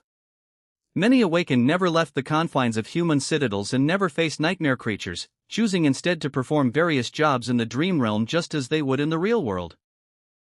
They received payments in the form of soul shards, which were simultaneously the fuel of one's progression and the universal currency inside the citadels. Sunny was never set on pursuing such a life, but not even having a choice was sort of irritating. Luckily, there was a bright side, too. Without the need to use soul shards to strengthen his core, he would be able to spend everything he earns freely and without concern. After all, after he kills an enemy and absorbs the shadow fragments, the soul shard would still be there, ready to be collected and exchanged for something Sunny might need in the future. That would effectively make him twice as efficient in terms of earning and spending, which was not a small advantage. Additionally, there was the matter of the shadow core. Since both Sunny and his shadow were tied to it, strengthening the core would not only increase Sunny's power, but also enhance the shadow. So, if he were to use it to further empower himself, the actual effect would be stacked, producing a twofold enhancement. So, for each shadow fragment he collected, Sunny would actually be able to reap twice as much benefit as an awakened would from a soul shard. Not bad. Not bad at all. Ah, the future was bright. Provided he survives and gets the opportunity to even have a future, of course. Sitting up, Sunny moved his eyes and found the cluster of runes describing his memories. Azure Blade, had he finally gotten a weapon? Memory, Azure Blade. Memory rank, Awakened. Memory type, Weapon. Memory description, on this forgotten shore, only steel remembers. Ha! Interesting. Not very informative, but interesting. Sunny summoned his new weapon, and a sharp, light sword immediately appeared in his hand. It was about a meter long, including the handle. The blade was straight and single-edged, ending in an angular tip. It was forged out of azure steel, with a beautiful layered pattern. Deep inside the steel, white sparks could be seen. The crossguard was minimalistic and simple, offering almost no protection to the wielder's hands. If Sunny knew his way around cold weapons, he would have called it a Tang Dao. However, he had no idea about such things. All he could gather was that the blade was single-edged, which meant that it was probably meant for slashing and cutting as opposed to piercing, and that the handle was long enough to accommodate two hands. Also, the sword was pretty. He summoned the shadow and made it wrap itself around the azure blade. Immediately, the steel became bluish-black, with a scattering of white sparks. It looked like a starlit night sky. Sunny stood up and waved the sword a couple of times, getting accustomed to its weight. The sharp edge whistled as it cut the air. Well, now I finally look like a real awakened. After that, he cast a gaze at the corpse of the carapace scavenger and grimaced. This part was not going to be pleasant. After some time, he managed to break open the cracked carapace and cut away a few strips of tender, pink meat. He also did not forget to extract the radiant crystal from the beast's chest, the soul shard. Without much hope, he tried to absorb the shard, remembering how it was supposed to be done. Just as he expected, nothing happened. They're really of no direct use to me. With a shrug, Sunny placed the shard and the meat in a makeshift rucksack he weaved from black seaweed and looked at the sun. The day was still young. He still had a good chance of making it to the distant hill before the sea came back.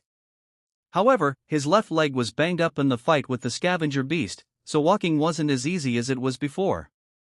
He gritted his teeth and began limping. Hours passed. Due to his bruises and increased vigilance, Sunny's progress slowed down considerably. He was sweating and grinding his teeth, feeling pain with each step. What's worse, the further he reached into the labyrinth, the more confusing and entangled the paths became. Even with the shadow's help, he constantly had to backtrack and struggled to move in the right direction. Crap, crap, crap. If nothing changed, Sunny would not reach his goal. Which meant that he'll be crushed to death by the returning sea. Not allowing himself to think about dying, Sunny tried to walk faster. However, he couldn't be too hasty. Making a wrong turn would have taken precious minutes away from him, so he had to choose the way carefully. Additionally, failing to notice another ambush could end his life directly. Curses! Just when he was beginning to feel desperate, his shadow suddenly saw something that momentarily sent Sunny into a stupor. Some distance further down the path, beyond a few turns, the corals widened, creating a small clearing. And in the middle of that clearing, someone was walking across the mud. The first thing Sunny saw was fair skin, a lot of skin. The tall, lithe girl was only dressed in a makeshift skirt and a crude brassiere, both made out of seaweed. However, it didn't seem to bother her. With a calm expression, she stopped and looked back. The wind was playing with her short silver hair. It was Nephice, the changing star. In one hand, she was holding the end of a strange golden rope. And on the other end of the rope, Kasha, the blind girl, was carefully following behind. Chapter 35, A Shadow, a Star, and an Oracle. Gray sky above, black mud below, an endless sea of crimson in between. On this dreamlike backdrop, two beautiful girls were walking across the labyrinth. One was delicate and fragile, with blonde hair and cerulean, aimless eyes. She was dressed in a simple tunic, with leather sandals on her feet and a cloak the color of sea waves draped around her shoulders. The other was tall and lithe. She had silky silver hair and clear, gray eyes. Her revealing clothes were crudely made out of black seaweed, leaving her fair skin and athletic build exposed. She was poised, alert, and barefoot. A golden rope connected two girls together. Wow! What a sight, Sunny thought. He suddenly regretted that he was not an artist. The picture just begged to be made into a painting. Wait, why am I thinking about that? People. I found people. His heart skipped a beat. If Nephi and Kasia were here, then the orange light from before, most likely, had something to do with them. Which meant that they knew how to get to the tall hill. Which meant that Sunny didn't have to be crushed to death by the high tide. So what do I do now? He wasn't the best at ingratiating himself to other people. In fact, he was the polar opposite. People usually instinctively avoided him. And that was in normal circumstances. This time, however, he had spent a whole of 4 weeks making sure that everyone in the academy hated his guts. Good job, Sunny. Still, he was at least useful. In this situation, an additional body was already a great boon when facing hungry monsters. And he wasn't just anyone. His ability to scout ahead alone was worth a lot. Surely they'll understand that, right? With a heavy sigh, Sunny stepped into shadows and hurried to the clearing. He reached it in a minute or so, hiding and observing the two girls before making a final decision. Helping herself with the wooden staff, blind Kasia slowly approached the middle of the clearing and extended her hand, finding Nephi and touching her on the shoulder. Why did you stop? Nephi supported the blind girl and glanced at the sky. It's getting late.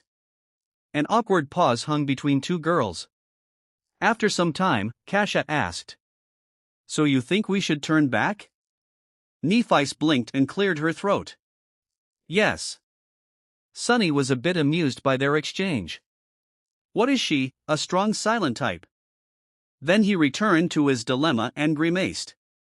How do I approach them? Damn, why is this so hard? It's not like I'm trying to ask them out on a date. I mean, one of them, both of them? What am I thinking about? Just go and say hi. But then, if he suddenly appeared out of the shadows, not at all like a creep, how high was the probability of them getting spooked and attacking him before noticing that he was not a monster? Wait, why would they, to hell with this? Deciding on the safest approach, Sunny commanded his shadow to abandon its hiding place and move to a spot where Nephi could clearly see it. He could clearly sense the shadow rolling its eyes as it obeyed the order. As soon as the shadow started to move, Nephi suddenly snapped her hand sideways. Immediately, a long sword appeared in it, cutting the air as it assumed a defensive position. Before the shadow could even take 2 steps out of its hiding spot, it was already pierced by Changing Star's gray eyes. The shadow froze. It seemed a bit startled. Kasia took a step back. Naff? What is it? Nephi didn't answer immediately, carefully observing the shadow. Then she simply said, There's a shadow. Kasia's doll-like face paled. A shadow? Scavengers? The tall girl tilted her head a little. No. It's a human shadow. This was clearly not what Kasia expected to hear. With an expression of surprise, she asked, A human shadow? What is it doing? Nephi hesitated. After a while, she answered in a flat tone. It's waving at us. After a whole minute of silence, Kasia finally found the words to react. What? I said, it's waving. Yes, I know. I mean, why is it doing that? Nephi opened her mouth, then closed it again. I don't know. Maybe it's a distraction to lure us into a trap. At this point, Sunny decided that it was time to talk. He inhaled deeply, then said in a friendly tone. Actually, I just sent it ahead to make sure that you don't stab me with that sword before realizing that I'm human. Immediately, Nephi turned her head, pinpointing the exact location where Sunny was hiding in a blotch of shadows. Her sword slightly shifted, aiming at the new threat. If you're human, why are hiding in the shadows like a creep? God damn it. I'm not a creep. Sunny hoped. But his flaw was merciless, he had to provide an answer, and a truthful one at that. I mean, you're changing star Nephi. To be honest, I'm a little afraid. Nephi did not answer. Because of her hard-to-read face, it was almost impossible to determine whether she believed him or not. However, he included her true name in his answer for a reason. If he was some monster pretending to be human, he wouldn't have known it. Luckily, Kasha was more expressive. Are you the boy who sat with me in the cafeteria? Sunny smiled. Meanwhile, Nephi glanced at the blind girl. Do you know him? Kasha nodded. I recognize his voice. His name is Sunless. He was in second to last place in the rankings, right above me. The tall girl frowned, as if trying to remember. Then she asked. The pervert? The smile disappeared from Sunny's face, replaced by exasperation. Oh, come on. Kasha hesitated and didn't answer. Hey. I'm not really a pervert, you know. I just, said a few things. To a few girls. It was all a misunderstanding. Nephi was silent for a few seconds, and then, finally, dismissed her sword. Okay. You can come out. Sunny limped out of the shadows, summoning his own back. It flowed to his feet and reattached itself, visibly shaking. The bastard was laughing at him. Stopping a few meters away from Nephi, he raised his hands, showing that he didn't mean the girls any harm. Changing Star gave him an inquisitive look. What happened to you? She was referring to his limp, bruises, and overall banged-up look. Sunny sighed. Carapace scavenger. Nephi raised an eyebrow. You managed to get away alive? You bet I did. Sunny subconsciously straightened his back. I didn't get away. I killed it. To prove his point, he gestured at his rucksack, full of delicious monster meat. Nephi looked him over again, re-evaluating her opinion of him. Now, there were hints of approval in her eyes. Carapace scavengers were only beasts, but they were still awakened. With the addition of their mighty physique and natural armor, defeating one was not an easy feat for any sleeper, who all had a dormant core. Let alone someone from the very bottom of the ranking list. Come to think of it, it was even a bit too outstanding. Sunny lowered his eyes. It was already wounded. Nephi shrugged. A kill is a kill. You did well. After that, she fell silent, as though not planning to say anything else. Sunny also wasn't sure what to say. Luckily, Kasha came to the rescue. Are you seriously injured? He shook his head. No, it's just that my ribs and leg are bruised. I'll be fine in a day or two. My armor is pretty resilient. He wasn't worried that they might be tempted to kill him to get the puppeteer's shroud. That was because memories were destroyed at the moment of their owner's death. So they only could be transferred voluntarily by a living person. Well, there was always torture and blackmail. But he doubted that any one of the two beautiful girls would stoop to that. Sunny cleared his throat.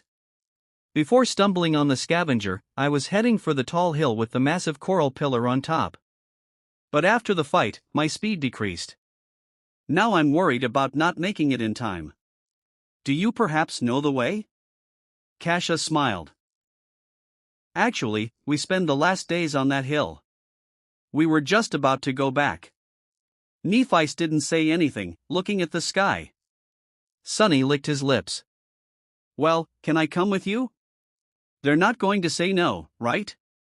The blind girl turned her head to her companion, a clear question written on her face. Naff? Nephi lowered her eyes, staring at Sunny. After a while, she said. No. What? Problem. No problem. What's wrong with you, princess? Can't you speak faster? Feeling his heart beating wildly in his chest, Sunny smiled. Well. All right. Chapter 36, Bonfire. The rest of the way to the tall hill did not take a lot of time. With Nephi's leading the way, taking all the right turns at all the right places, there was no need to explore the labyrinth and backtrack after encountering a dead end. Additionally, there were no scavengers around. In fact, they could have moved ever quicker if not for Kasia, who walked slowly even with the help of her staff. Guided by the golden rope, she carefully explored the ground ahead before taking each step. The uneven paths of the Crimson Forest were not an ideal surface for a blind person to walk on. Sunny didn't say much, periodically casting an incredulous glance at the strange pair. No matter how he looked at it, Kasia seemed to be dead weight. Perhaps it was cruel to say, but in the merciless reality of the dream realm, misguided kindness was a sure way to end up dead. Before meeting and observing the girls, he still had hope that Kasia's terrible flaw hid an unexpected and powerful aspect. But from what he saw, it wasn't the case. If she couldn't even walk properly, what kind of power was there to hide? Nothing could outweigh the ruthless fact that the blind girl couldn't protect herself, and thus would only drag her companions down. One had to be a fool or not fond of living to allow that to happen. So, which one of these descriptions suited Nephi's? Somehow, he felt that neither did. The sunset was not far off when they reached the hill. After climbing it and approaching the massive growth of coral, Nephi dismissed the golden rope and immediately summoned it again. This way, it was untied and appeared in her hands in a neat bundle. Ah! So it's a memory. Sunny wondered what qualities the magical rope had. Soon, his curiosity was satisfied. Right in front of his surprised eyes, the length of the rope suddenly began to increase.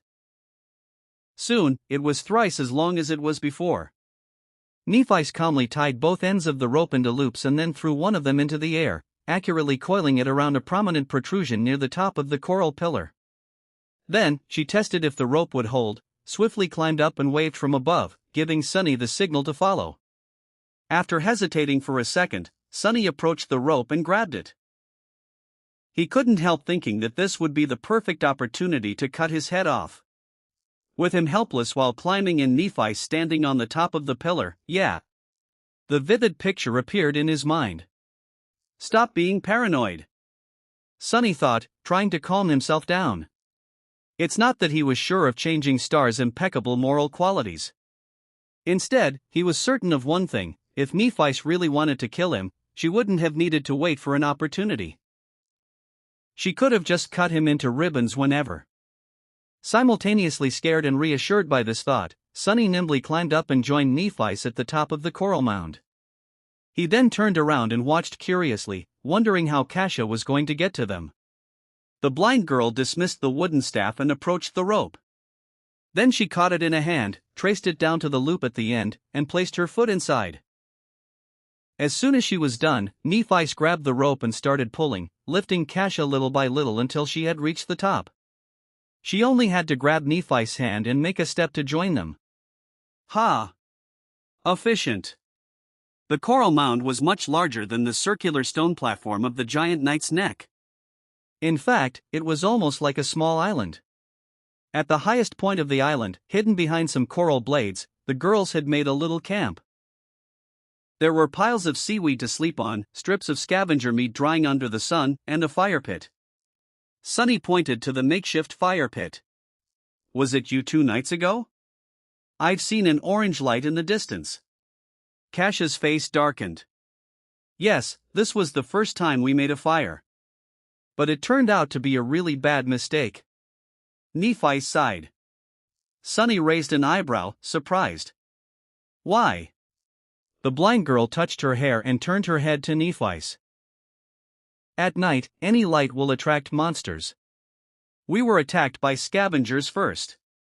And then. She paled and didn't finish.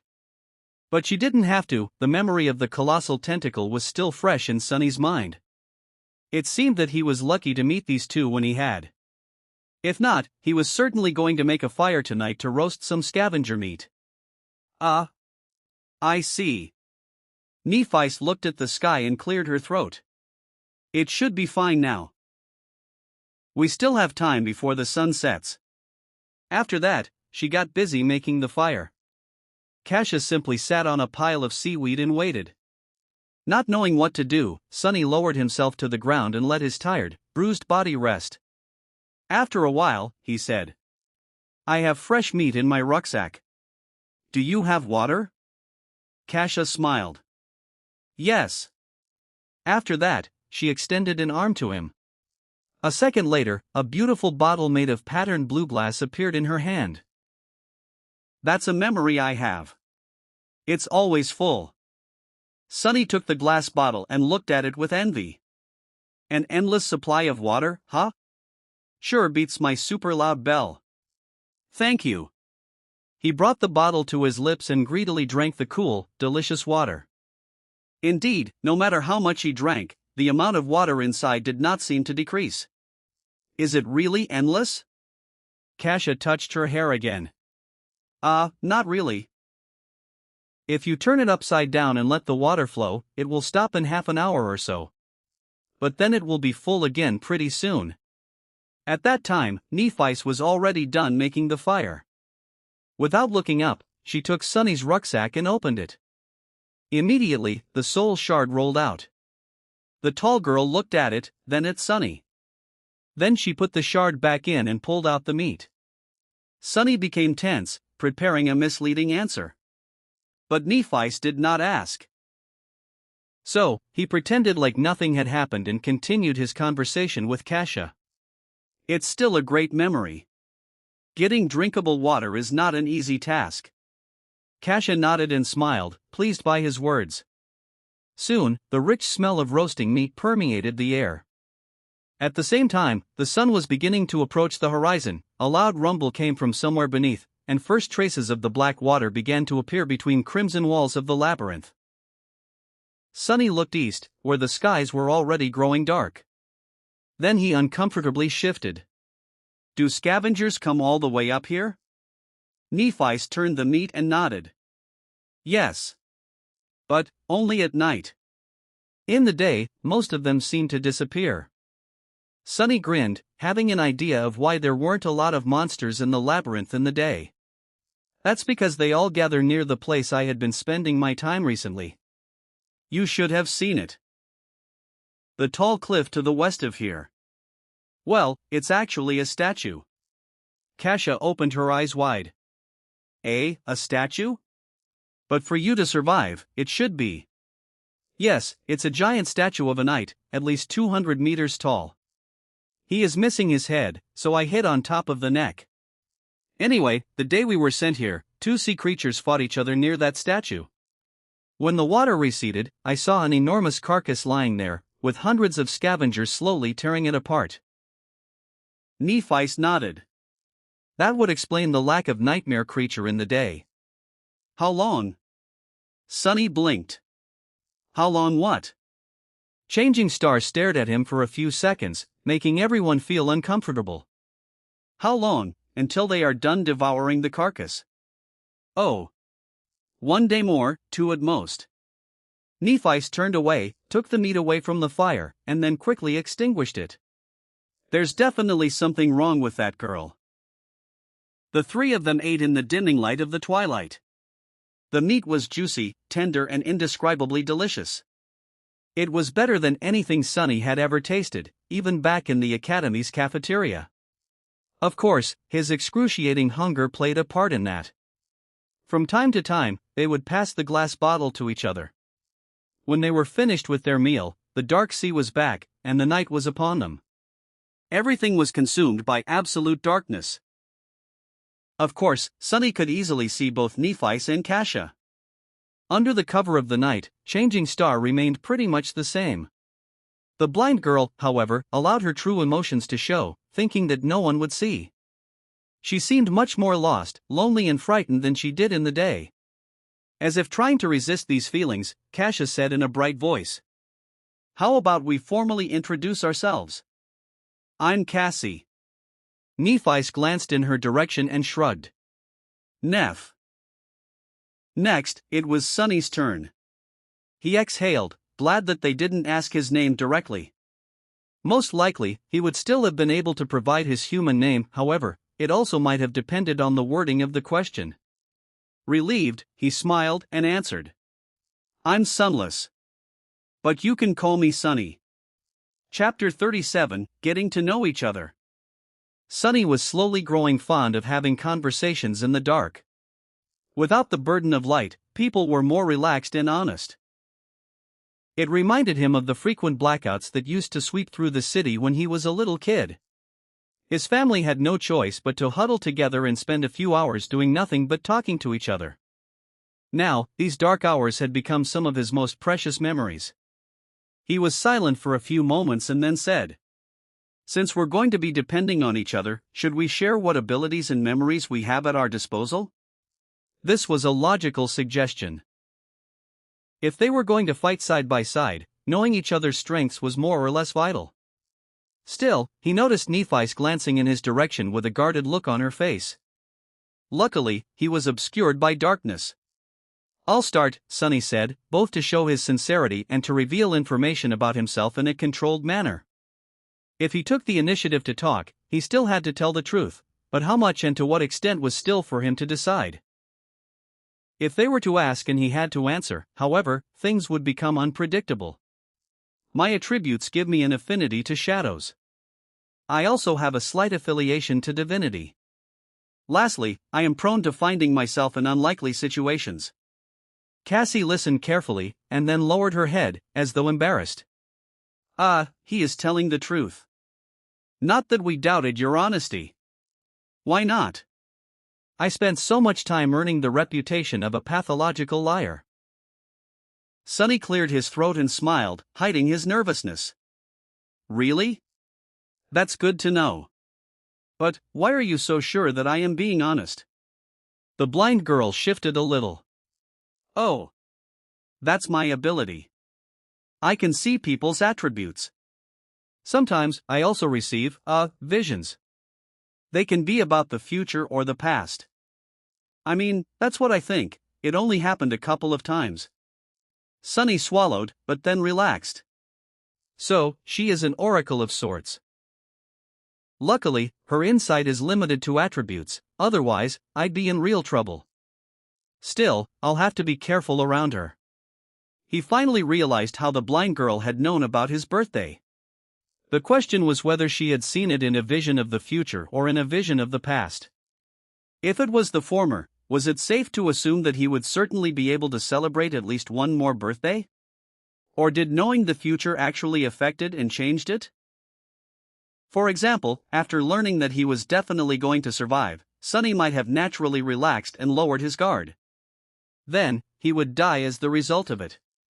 It surely seemed possible, right? That's assuming that the future could be changed. But maybe it wasn't? Then, feeling his head hurting, Sunny decided to avoid this line of thought for now. Instead, he hid his inner turmoil and said in a friendly tone, That's a good ability. Speaking of abilities, you have already seen mine. My shadow can move independently and explore. It can't affect the material world, but we share sight and hearing. That way, I can spot danger before encountering it. The shadow is fast and stealthy, it can go anywhere and is almost impossible to notice. Oh, I can also see in the dark. He smiled, expecting the girls to understand and appreciate the utility of his shadow scout. Their reaction, however, was a bit strange. Nephi slowly turned her head in his direction, while Cassie became a bit pale and raised her hands to cover her chest. What? Nephi frowned and said in a flat tone. Have you ever used your ability in the academy? Sunny blinked. What a strange question. In the academy? Sure, of course. Why? Oh, right, they think that I'm a pervert. Crap. Before the girls could say anything, he hurriedly raised his hand and blurted. But I have never used it to do anything improper. You have to believe me. Fortunately, it was the honest truth. However, both Nephi and Cassie looked skeptical. Sonny gritted his teeth. I had more important things to do than whatever you're thinking about. I spent almost every waking hour learning how to survive. Nephi's raised an eyebrow. I haven't seen you in class, even once. Sonny chuckled. Of course, you didn't. While you were busy wiping the floor with other sleepers, I was studying wilderness survival. It was Changing Star's turn to blink. Wilderness, what? There is such a course? Cassie seemed equally puzzled. Yes, there is. It might seem like an afterthought for most people, but for an outskirts kid like me, who never went to a fancy school or saw a private tutor, learning how to survive in the wilderness is the difference between life and death. Without it, I would have drowned the moment we were sent to the dream realm. On a rare occasion, Nephis looked completely bewildered. She rubbed her wrists and stared thoughtfully in his direction. I see. I didn't know. Sonny grimaced and struggled to keep the venom from seeping into his voice. When he finally spoke, his tone was light and amiable. That's okay. It's natural for someone of your status not to know. When he mentioned her status, a strange smile appeared on the Changing Star's face. But in the end, she didn't reply. Sonny continued. Anyway, that's my ability. As for memories, I have 3. One is an armor, one is a sword, and the last one is a really loud bell. Now it was their turn to share. After a short pause, Nephi spoke. My attributes give me an affinity to light and fire, as well as a strong affiliation to divinity. I have 2 memories, a rope. While she was speaking, Sonny was looking at Cassie, trying to read her expression. From what he saw, Nephis was telling the truth, but also, not the whole truth. And judging by how hard the blind girl was trying to hide her true feelings, the secret hiding among Changing Star's attributes was not at all trivial.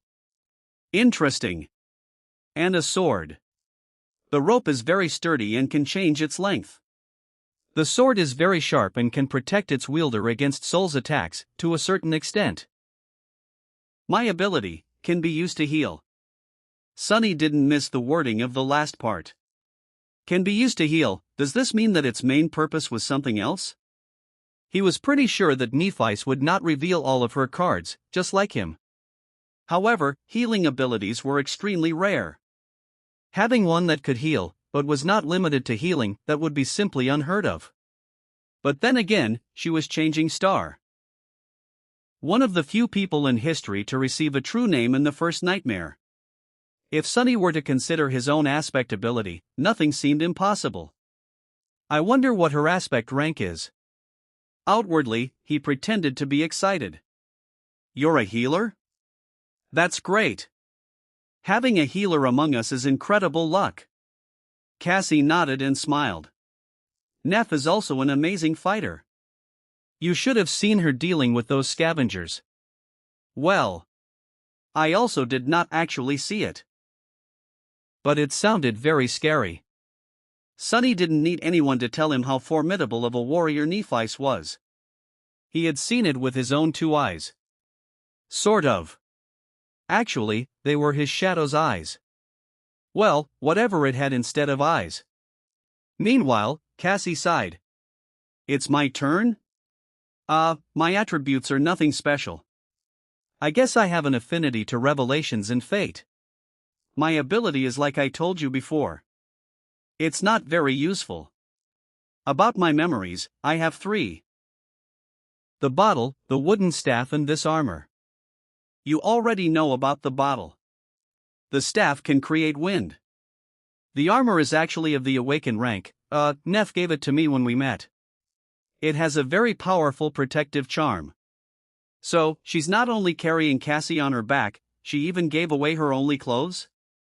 An awakened rank armor, at that? What is Nephis thinking about? The blind girl turned away and added after a while. I used to be a pretty decent fencer. Before. Now I can't really fight. The last 2 sentences were obviously related to her flaw. Sonny and Nephis, however, both chose to keep their secret. Despite the fact that knowing your companion's flaw was also important for cooperation and having each other's backs, sharing something like that demanded a very high level of trust. Right now, there was no trust between them. And even if there was, Sonny did not plan to ever share his flaw with anyone. Nephi, too, seemed to have a lot of secrets. After a while, he said, "Good. That's good. I think we have enough tools to survive, provided we use them right. I guess it's time to sleep?" In the darkness, Nephi tilted her head, listening to his words with a distant look. "All right. I'll take watch first." Sonny decided to be helpful and said, "Actually, my shadow doesn't sleep. It can wake us up if something happens." Changing Star slowly smiled.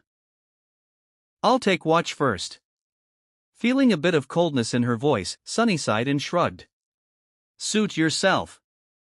What are you going to watch, huh? You can't even see anything." "Whatever. Just don't blame me when something giant swallows us in the middle of the night." Then he suddenly shuddered. "Wait, that was not a death flag, right?" "Right, of course not. No way." Chapter 38, Questions in the Dark. Sleep was avoiding Sonny. For a while, he sat silently in the darkness, listening to the calming rumbling of the waves. In this rare moment of respite, memories of the past few days came flooding into his mind. However, he was too tired to seriously think about anything. He was warm, full, and relatively safe. For now, that was more than enough. Soon, the rhythm of Kasha's breathing changed, indicating that she fell asleep. Nephi was guarding the camp, motionless and, as always, a bit distant. With her silver hair and fair skin, she looked like an alabaster statue. Sonny sighed. He struggled for a bit, and then said quietly, "Hey. Can I ask you a question?" Nephi glanced at him and shrugged. The lack of an audible response clearly indicated that she remembered about his ability to see in the dark. "Sure. Would it be too personal?" Sonny hesitated. "I thought you legacies come into the spell with a whole inherited arsenal of memories. I mean, that's supposed to be your main advantage. How come you only had 3? Nephi was silent for a few moments. "Actually, I only had 2. The rope came from Cassie." He raised an eyebrow. "Oh. I see." Realizing that her answer wasn't really an answer, Nephi thought for a while and added, "We lost most of our memories when my father passed away. The ones that remained were sold one by one over the years, to keep the family afloat. This sword and armor came from my first nightmare. So that's how it was." Sonny realized that the fall of the immortal Flame Clan might have been more thorough than he had thought. Still, something about it didn't make sense. Surely, with your clan's reputation and standing, there were other ways to make money. Without any strong reaction, Nephi simply said, "There were other reasons." Then, she unexpectedly turned her head in his direction. "Can I ask you a question in return?" Sonny swallowed. "Yeah, go ahead." Nephi tilted her head. "How did you know that I'm a legacy?" "What? That's it? Simple. I heard Castor mention it. He was scolding other sleepers to make them treat you with respect." She gave him a nod and turned away. What thoughts were hidden behind her calm gray eyes, Sonny did not know. Some time had passed before he gathered enough courage to ask the question that he really wanted to ask. Before doing it, though, he made sure that Cassie was sound asleep and lowered his voice. "Can I ask another question?" Without getting a negative response, he continued. "Why are you burdening yourself with her?" A corner of Changing Star's mouth curled up slightly. "Why? Wouldn't you?" Sonny gritted his teeth, feeling the flaw pushing the truthful answer out of his mouth. No. To be honest, he wanted to believe to the last moment that the answer would be yes. But one of the things he had lost after the nightmare was the ability to lie to himself. Truth was merciless. It's not that Sonny did not pity the blind girl or didn't want to help her. It's just that he knew with certainty that it was simply not something he could do. He was barely able to save himself, let alone carry a helpless person across the dream realm. If he tried, they would just die together. Still, he couldn't help but be a little disappointed in himself. Nephi, however, did not seem to judge him. She showed no reaction at all. After a few moments, she simply said, "Because I want to." Because she wants to? That was not the response Sunny expected to hear. He was pretty sure that she would either lecture him about virtue and compassion or disclose some obscure way to make Cassie's seemingly weak ability incredibly useful. However, she did neither. Nephi expected him to believe that she was putting her life in danger, to the point of sacrificing an awakened armor-type memory, because that was something she simply wanted to do. Ridiculous. At first, he dismissed her response as a non-answer. But the more he thought about it, the more disturbed he felt. Because, maybe, it was actually the truth. Due to the circumstances of his life, Sunny had never really done things because he wanted to. Most of the time, he was doing them because he needed to. It was never a question of want, it was always a question of must. For him, this was a basic rule of life. But was it really? Or was it just a matter of perspective? Nephi had certain advantages in her upbringing, but they weren't as ample as he had imagined. She had no wealth and no arsenal of relics to empower her. However, she did have a mentality that was different from Sunny's. It wasn't impossible for her to have the audacity to disregard need in favor of something as frivolous as desire, and do things that a normal person like Sunny would never do. Like helping a blind girl simply because that was what Nephi wanted to do. Perhaps, that mentality was the greatest advantage of all. Perhaps, that was the real barrier that separated legacies from the rest of them. That was a lot to think about. However, before Sunny could gather his thoughts, Nephi suddenly spoke again. "My turn." Does she mean it's her turn to ask a question? Indeed, that was what she meant. Changing Star once again turned to Sunny and, after a long pause, suddenly asked, "Do you know the legend of Odysseus?" "A what?" "Who?" What sort of a weird question is that? Bewildered, Sunny shook his head. Then, remembering that she couldn't see him, he said, "No." Nephi sighed and turned away. A few moments later, she softly said, "Odysseus was a hero in an ancient war. In the legends, some humans back then had powers akin to the awakened. Achilles with an aspect of indestructible body, Diomedes that was so ferocious even the god of war was wary of him, Ajax who was as strong as a giant. Odysseus was not the strongest, and not the bravest. However, he was the most cunning." Sunny blinked, staring at the silver-haired girl. "What? Where did this come from? Why is she suddenly so eloquent?" Meanwhile, Nephi continued. "In the end, Odysseus's cunning ended the war, and he prepared to sail home. However, the gods cursed him to endlessly wander the seas, never to return. Over the years, he survived one horror after another and lost all of his companions. Then, shipwrecked, he found himself on an island where the beautiful fairy, Calypso, lived." Changing Star's ethereal, strangely wistful voice resounded in the darkness, creating an enthralling atmosphere. Sunny couldn't help but listen with the utmost attention. Calypso fell in love with Odysseus and invited him to her palace. For many years, they lived together in harmony. The island was like a paradise, filled with all kinds of wonders, delicacies, and delights. As long as loving Calypso was by his side, Odysseus was even immortal. But, the longer he stayed, the more time he spent sitting on the shore, looking at the sea with bleak eyes. Nephi smiled. In the end, Odysseus built a makeshift boat and abandoned the island, leaving all its delights, the beautiful fairy, and even his immortality behind. So, my question is, why did he leave? Sunny blinked. What? What kind of a mind game was that? He even considered that Nephi was mocking him, but it didn't seem to be the case. It looked like she was sincerely interested in the answer. Weirdo. He thought for a bit, and then said without too much conviction. Maybe it was because he was far away from home? A fleeting smile appeared on Nephi's face. Far away, from home. All right.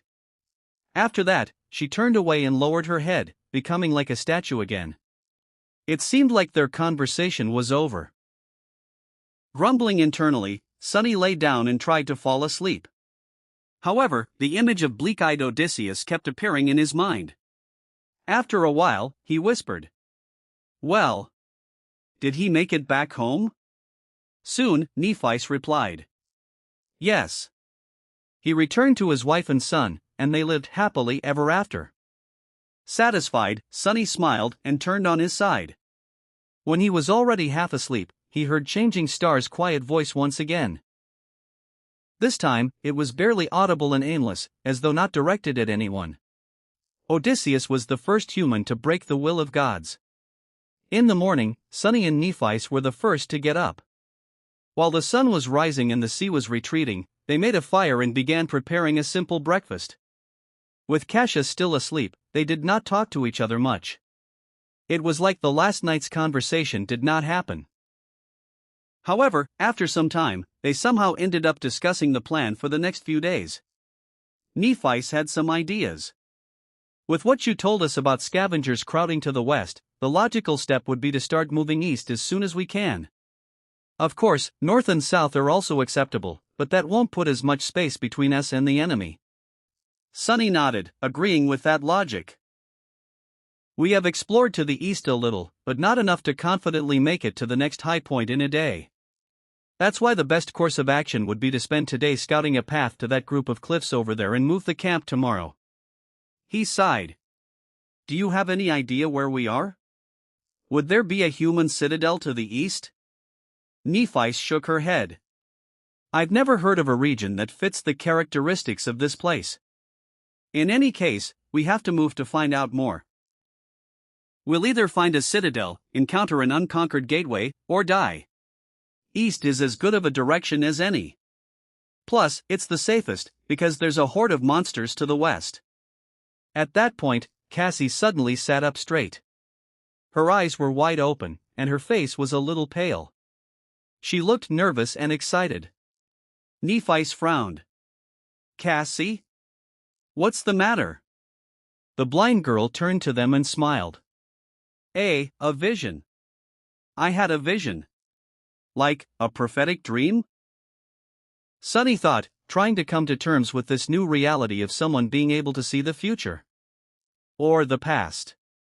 Meanwhile, Changing Star stretched her hand, as though prepared to summon her sword. Are we in danger? Cassie energetically shook her head. No, it's not that. People. I saw a castle full of people. She smiled and pointed with her finger. I don't know how far it is, but I'm sure that it's in that direction. Sunny and Nephi looked at each other, not knowing whether to be glad or petrified. Cassie's small, delicate finger was confidently pointing west. Chapter 39, Journey to the West. In the ensuing silence, the smile slowly disappeared from Cassie's face, replaced by confusion. Feeling the sudden tension, she asked, what's wrong? Sunny sighed. No, nothing is wrong. It's just that direction is the one we wanted to avoid. After some thought, he added. That's where I came from yesterday. There's a lot of scavengers down there. The blind girl's face fell. Oh. Nephi, who was quietly listening to them, gave him an indecipherable look and finally spoke. Tell us more about the castle. A shadow of the previous excitement returned to Cassie's eyes. With a serious nod, she began describing her vision. I dreamt of a vast, ruined city built of weathered stone. It was surrounded by tall, impregnable walls. Various monsters were wandering its narrow streets. In the center of the city, there was a hill, and on that hill stood a magnificent castle. She smiled. But there were no monsters in the castle. Instead, it was full of people. I'm sure that they were awakened. Some were guarding the walls, some were going about their lives without a care in the world. There was food, safety, and laughter. Well, that sounds great. If this castle really existed, then all of their problems would be solved. Sunny cleared his throat. Did you see anything else? Cassie frowned, trying to remember. Then, her face cleared. Yes. I saw Sunny leading me through the gates of the castle. That means we will make it. A brilliant smile appeared on her doll-like face, beaming with so much joy that Sunny couldn't help but curl his lips. Inwardly, however, he was stuck on a certain detail of Cassie's vision. It was that, when talking about reaching the castle, the blind girl only mentioned the two of them. Was there some meaning behind it? Sunny turned his head a little and secretly glanced at Nephi's, trying to discern if she had picked up on that little discrepancy, too. Changing Star, however, was as enigmatic as ever. Without showing much emotion, she thought for a while, and then slowly nodded. Okay. Then we will go west. While the sea was still retreating, they had their breakfast and then spent some time planning for the journey and preparing to abandon the temporary camp. In the process, Sunny had a chance to get to know the girls a little better. It was then that he came to a sudden realization, which almost made his head explode from bafflement. That mind-blowing realization had to do with Nephi's. Back when they first met in front of the academy's gates, Sunny had formed a certain impression of the confident, distant girl. Later, her behavior and the different revelations about changing stars past only served to reinforce that impression. Nephi seemed to exist a bit apart from the world. She was mysterious, aloof, and rather cool. Her taciturn character and strange speech patterns made people interacting with her feel unnerved and rattled, often revealing more than they had been planning to. The less she talked, the more she seemed to know. That silent, indifferent confidence was arresting, and sometimes even oppressive. However, that impression turned out to be completely wrong. The actual truth behind the matter had nothing to do with being cool and aloof. After talking to her a bit more and observing their interactions with Cassie, Sunny almost fainted when he realized that Nephi was simply an incredibly, ridiculously, painfully awkward person. It was as though she had no idea how to talk to people. Every time she tried to convey something, she would either use the wrong words or stumble in the middle of the sentence and fall silent. Her tone never matched what she was trying to say. Often, she would forget to put correct intonations in her speech, making questions sound like statements or vice versa. Added to that was the fact that, like many introverted people, Nephi was not in a habit of openly showing her emotions.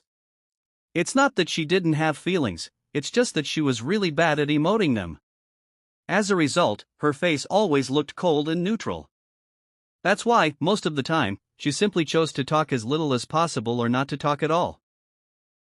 All of that added up together, then multiplied by her general weirdness, was ultimately responsible for creating the false image of a mysterious, unapproachable ice princess.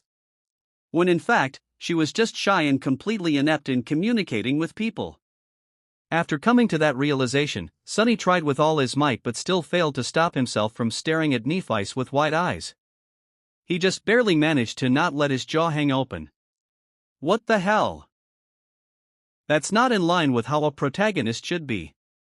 In his mind, Nephi had definitely been the type of person to be the main character of any event.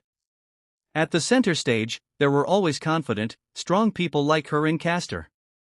People like himself and Cassie, on the other hand, were relegated to exist far away in the background. Now, however.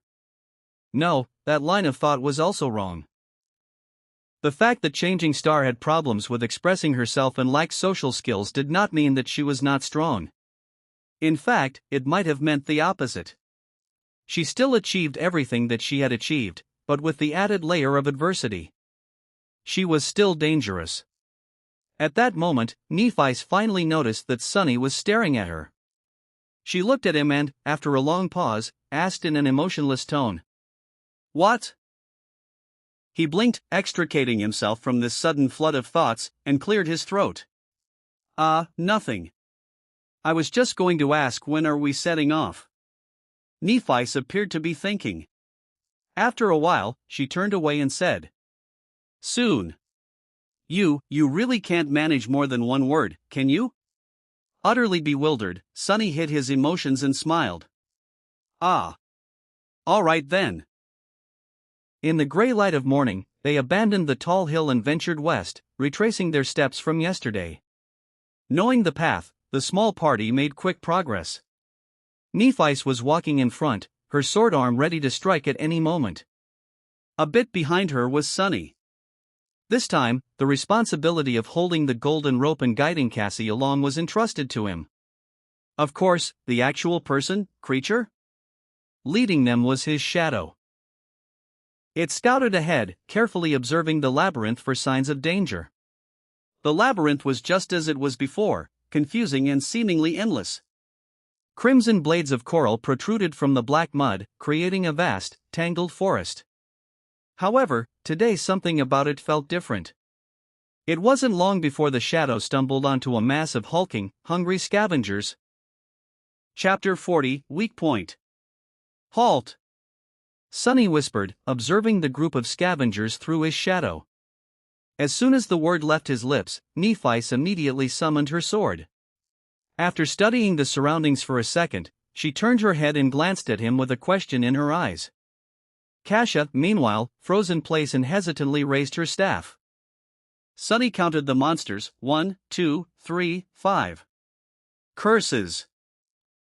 The hulking beasts seemed like the losers of the pack, similar to the one he had killed. However, their wounds were not as pronounced and terrible. Each of them was much more of a threat than the mangled one from before, and there were half a dozen of them at least. There are scavengers on the path ahead, 6 of them. They're slowly moving in our direction. Nephi cast a gaze forward. There was a calculating look on her face. They're done with the carcass? Sunny thought for a moment and then shook his head. No, I don't think so.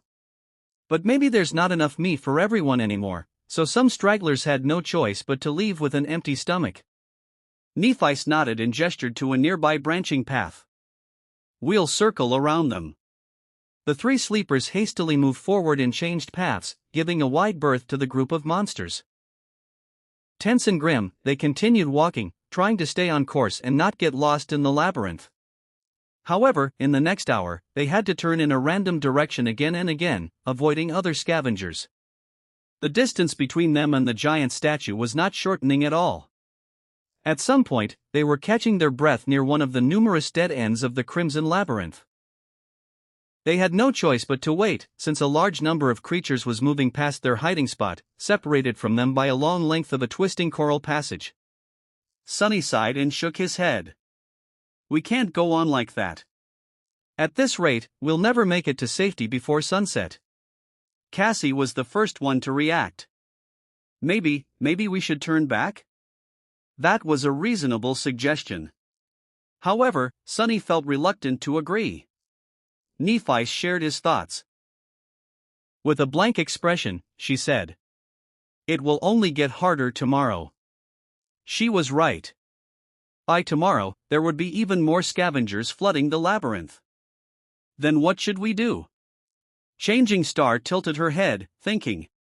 After a while, she turned to Sunny. Fight. Fight? Fight against dozens of those monstrosities? Was she crazy? Sunny tried to hide his derision as he spoke. I know that you were skilled with the sword, but have you forgotten that each of those things is a whole rank above us?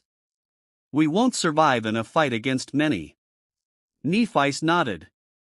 We avoid large groups. Cut down smaller ones. After a moment, she added. If there's 1 or 2 of them, there's a chance. Sunny wanted to retort, but couldn't find a good reason. In the end, he gave up. Fine. Nephi stared at him for a while. Then, she suddenly asked. Have you studied the corpse of the scavenger you had killed? What was that supposed to mean? A bit surprised, Sunny shook his head. No. He was too busy being in pain and trying to make it to safety before the sea returned. And why would he study a corpse? Wait. I think Teacher Julius mentioned something. After a short pause, Nephi spoke. Scavengers have 3 weak points on their bodies. The first one is obvious, it's their joints.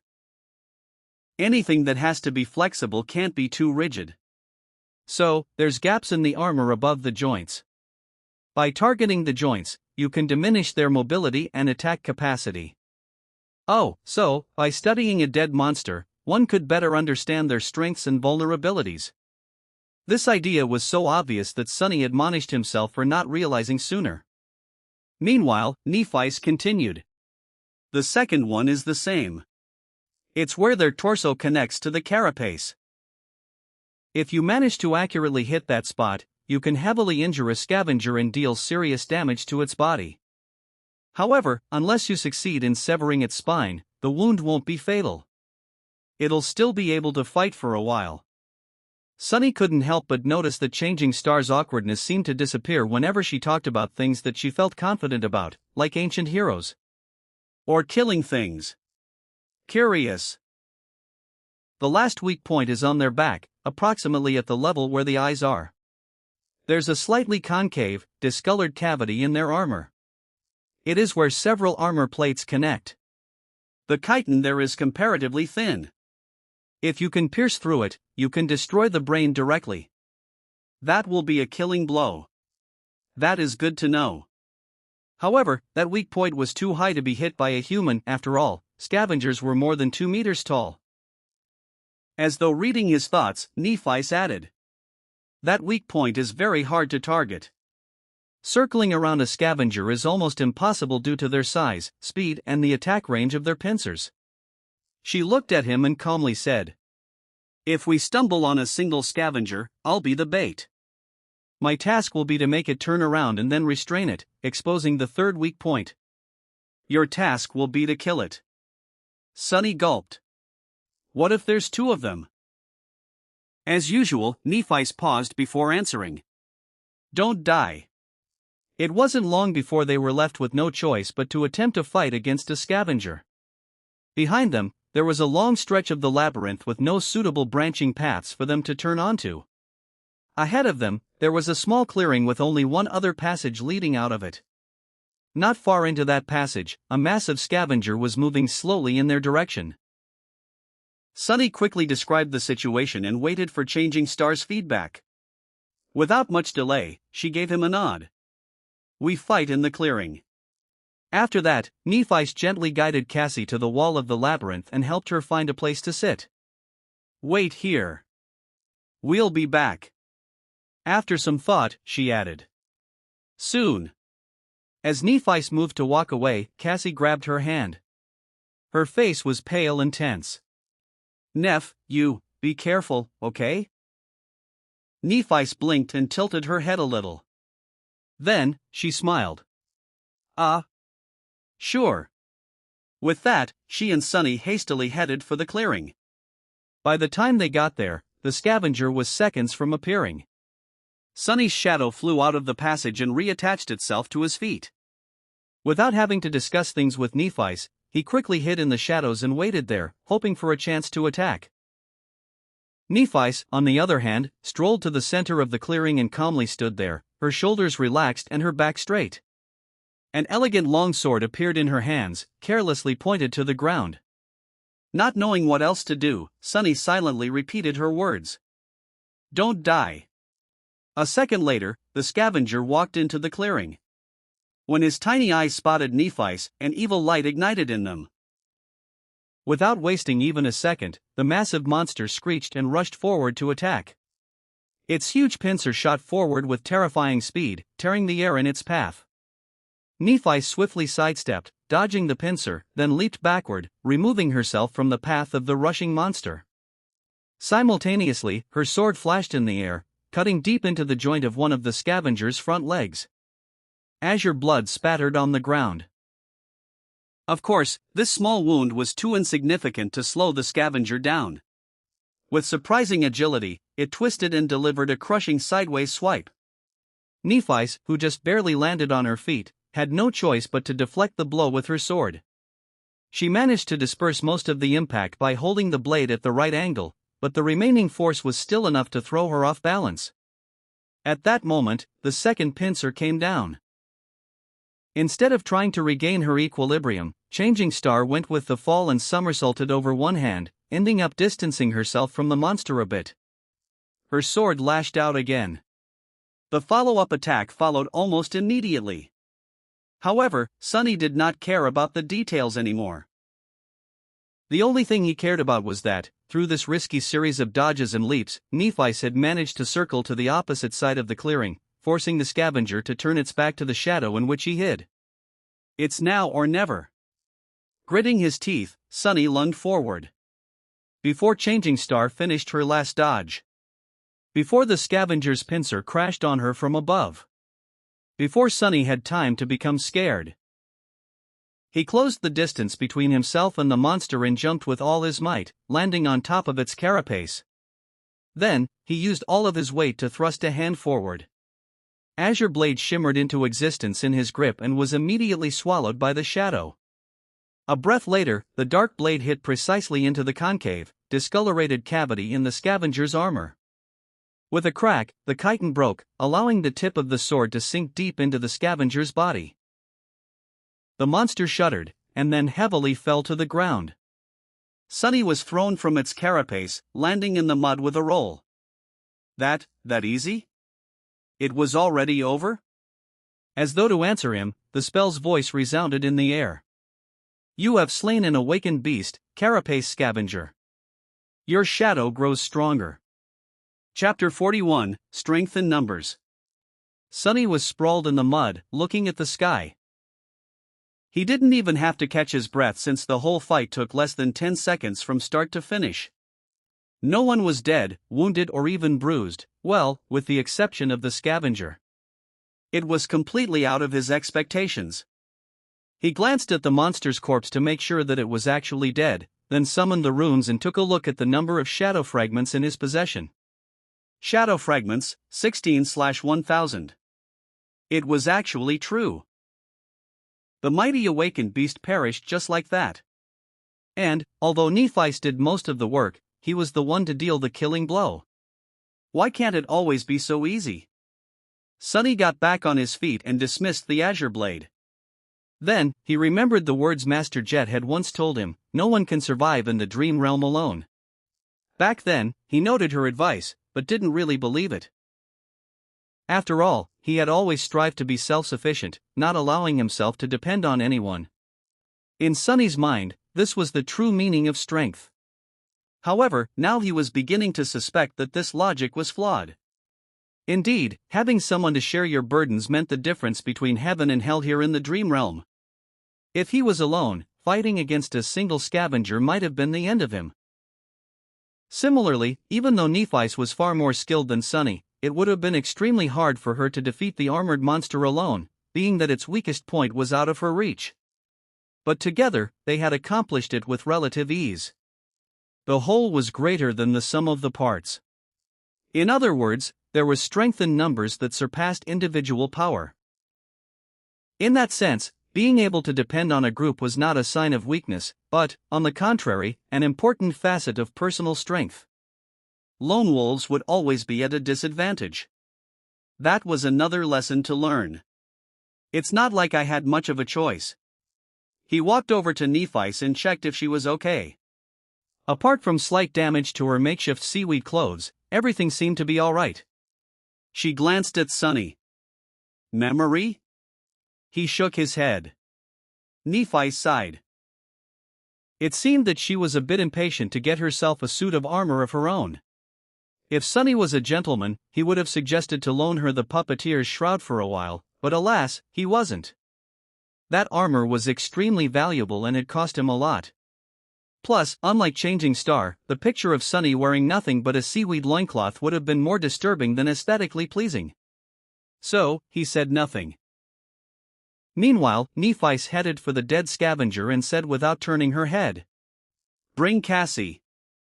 With a sigh, Sunny turned around and left the clearing. Soon, he approached the place where the blind girl was waiting patiently for their return. Hearing his footsteps, she flinched and raised her head. Sunny? How did she recognize me? Ah, must be the way I walk. Yeah, it's me. Everything is over. Come on, I'll bring you to Nephis. Using the wooden staff, Cassie stood up and turned to him. Are you guys all right? Sunny smiled. Of course. We dispatched that critter in no time. Didn't even get a scratch. Cassie smiled with visible relief. Good, that's good. Oh, right, the rope. Sunny took the rope and guided the blind girl back to the clearing.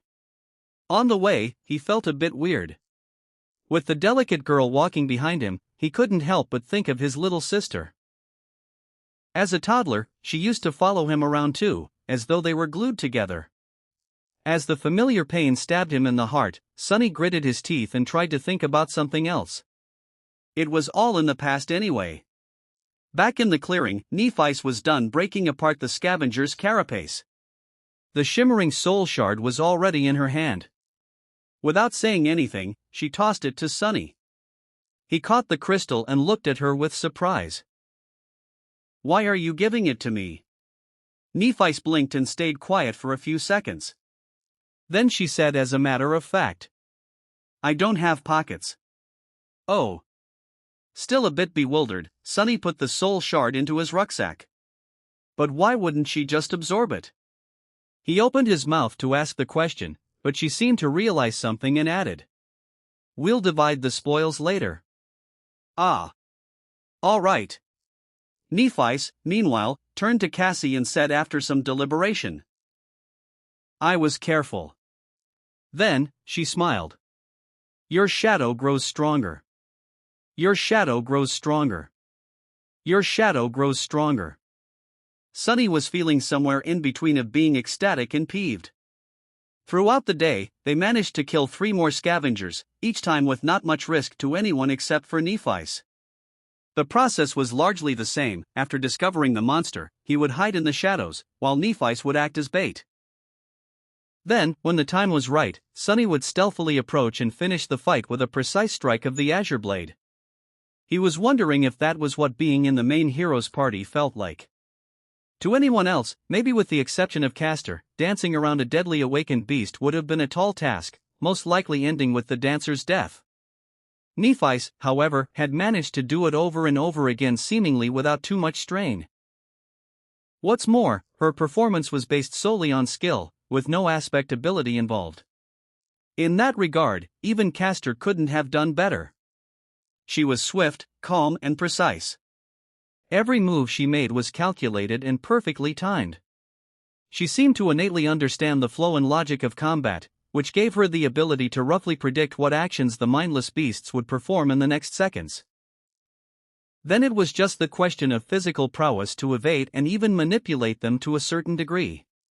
Sunny had always known that skill and experience were more important than raw power, but by watching Nephice, he vividly understood just how vast the difference between them was. Even though his divine aspect allowed Sunny to exert more strength and speed than Changing Star, in an actual fight, he would never stand a chance. Of course, he was also an important part of every encounter. His role as the finisher was not trivial, and not just anybody would have been able to accomplish 4 kills with 4 strikes. Even though Sunny was not taught any elaborate techniques, he was still a somewhat experienced fighter. He had good physical coordination, combat intuition, and most importantly, a cool-headed mentality. Not to mention the fact that they were only able to ambush the scavengers so effectively due to his shadow scouting them out in advance. All in all, it was an almost equal cooperation. Still, watching Nephice fight was nothing short of sobering. Trying not to get too dejected, Sunny summoned the runes. Shadow Fragments, 22/1000. 8 fragments today. Pretty excellent. Currently, they were waiting on the edge of the labyrinth path leading directly to the giant statue of the Headless Knight. There was a group of scavengers between them and the statue, moving past without any haste. The sunset was near, but they still had time. Slowly, minutes flowed by. At some point, Nephice gave the command to move. Helping Cassie along, Sunny followed Changing Star and quickly traversed the open space between the labyrinth and the statue. Now, they only had to get on top of it. However, it wasn't that easy. Scaling the 200-meter-tall monument would have been hard in normal circumstances, but now, they also had to somehow pull Cassie up. Leaving her behind until they were at the top would not have been safe. In the end, Nephi and Sunny took turns pulling the rope every 20 meters or so. Cassie would hold onto the rocks and wait until they climbed higher, and then the process would repeat. It was slow and torturous, and by the end, Sunny's muscles were sore and almost on fire. But they managed to get to safety before the dark waters washed them away. As the night began to descend, the three sleepers sat in the center of the circular stone platform and rested. As they did not bring any materials to make a fire and it was already too late, there was no way to cook food. They ended up chewing on the strips of dried meat, passing the bottle of limitless water around. After some time, Nephi gave Sunny a sign to take out the spoils of today's journey. He took out the 4 shimmering soul shards and put them on the ground. Without any discussion, Changing Star moved 2 crystals in his direction and took 2 for herself. Then, she gave one of hers to Kasha. Sunny watched it in silence. By the time Nephi and Cassie had absorbed their soul shards, he still didn't make a move to take his. After a while, he took another crystal out of the rucksack and moved all 3 to Nephi's. The silver-haired girl looked at him with surprise. "Don't you want to grow stronger?" Sunny grinned. "Of course, I do. But these won't do me much good right now. It's no secret that you are the main fighting force of our group." He sighed. "The stronger you are, the better our chances of survival will get. Plus, it's not a gift. It's a trade." Nephi raised an eyebrow. "A trade? What do you want?" Sunny deliberated for a few seconds before answering. "It's rather simple. I will give you these soul shards, and all other soul shards I earn on the way to that castle." Then, he looked her in the eyes and said, "In return, you will teach me how to fight." Chapter 42, Essence of Combat. Nephi looked at him and contemplated. This time, she remained silent longer than usual. Sunny felt a bit nervous under her gaze, knowing that he was being evaluated. With Changing Star's skill and insight, it wasn't hard to imagine just how much she had gleaned from his battle performance. Both his current level and future potential must have been pretty much laid bare in front of her. Were they enough to make teaching him worth her while? After some time, she took the soul shards and nodded. "Okay." Sunny smiled, congratulating himself on a successful deal. Not only did he receive a lot while not losing much, but he had also managed to create a bit of a favorable impression of himself in the eyes of Nephi and Cassie. As far as performances went, this was a great one. "So when do we start?" Nephi shrugged. Now. Now." Sunny glanced at the sun, which was already almost gone. Were they going to train in complete darkness? It wasn't really an obstacle for him. Changing Star, however. "We will start with some words. That will be enough for today."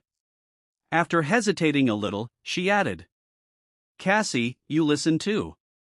Sunny and Kasha turned to Nephi, listening to her like 2 obedient students. Despite the fact that their age was more or less similar, both knew that, in terms of martial prowess, their companion had authority that was as beyond theirs as a dragon's might was beyond that of a worm. Nephi thought for a while and then said, "Mastery of combat can be divided into 2 aspects. One is body, and the other one is mind. Training the body is not easy, but it is rather simple. All you need is repetition and experience. In a fight, things happen too fast to consider every detail in the moment. That's why your technique must exist in your muscles and bones, so much so that it almost becomes an instinct." She paused. "You can achieve initial results through repetition.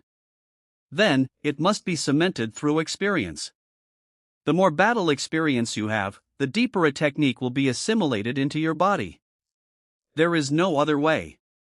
1,000 hours of training won't be as impactful as one real fight. Only those who survive countless battles can be truly in command of the body." That simultaneously made a lot of sense and no sense at all. On the one hand, the principle of improving through practice was quite logical. On the other hand, Changing Star's statement made it seem like all those lofty legacies with their years of training were nothing but harmless children. After all, no matter how good their tutors were, they had no real battle experience. But then again, she did wipe the floor with every one of them excluding Castor with no apparent difficulty. So maybe her statement was true. That, however, posed a question of its own: just what kind of life had Nephi led to possess rich battle experience at the tender age of 18? Should I stop calling her princess? Meanwhile, Nephi continued. Training the mind, however, is not simple at all. That is because, once you reach a certain level of skill, the mind is where the true combat takes place. The outcome is often decided before your body begins to move. And to master the mind, the first step is to understand the essence of combat. However, very few people truly do. She looked at them and asked, "What do you think that essence is?"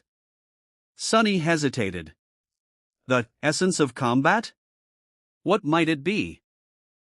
If it was some other legacy, he would have been tempted to say something stupid like honor, valor, or duty. But he already knew that Nephi did not fit into the image of a noble aristocrat he had in his mind. She wasn't someone who followed empty words. After a minute or so, Cassie finally answered. Victory. And almost at the same time, Sunny said. Survival. Changing Star shook her head. No. Then she rubbed her neck and pierced them with a cold, fierce gaze. The essence of combat is murder. Cassie flinched and opened her eyes wide.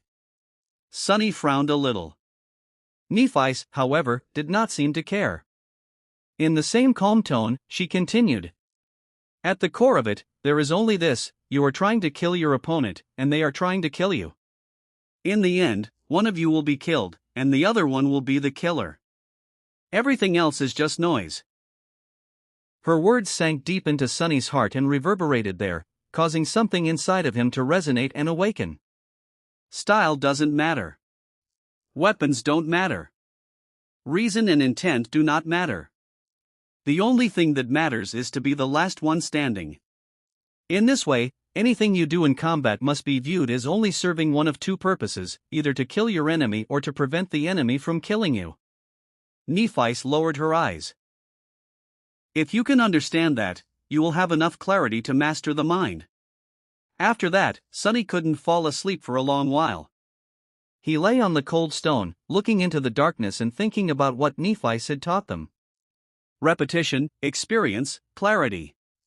These were the three keys to becoming a fearsome warrior.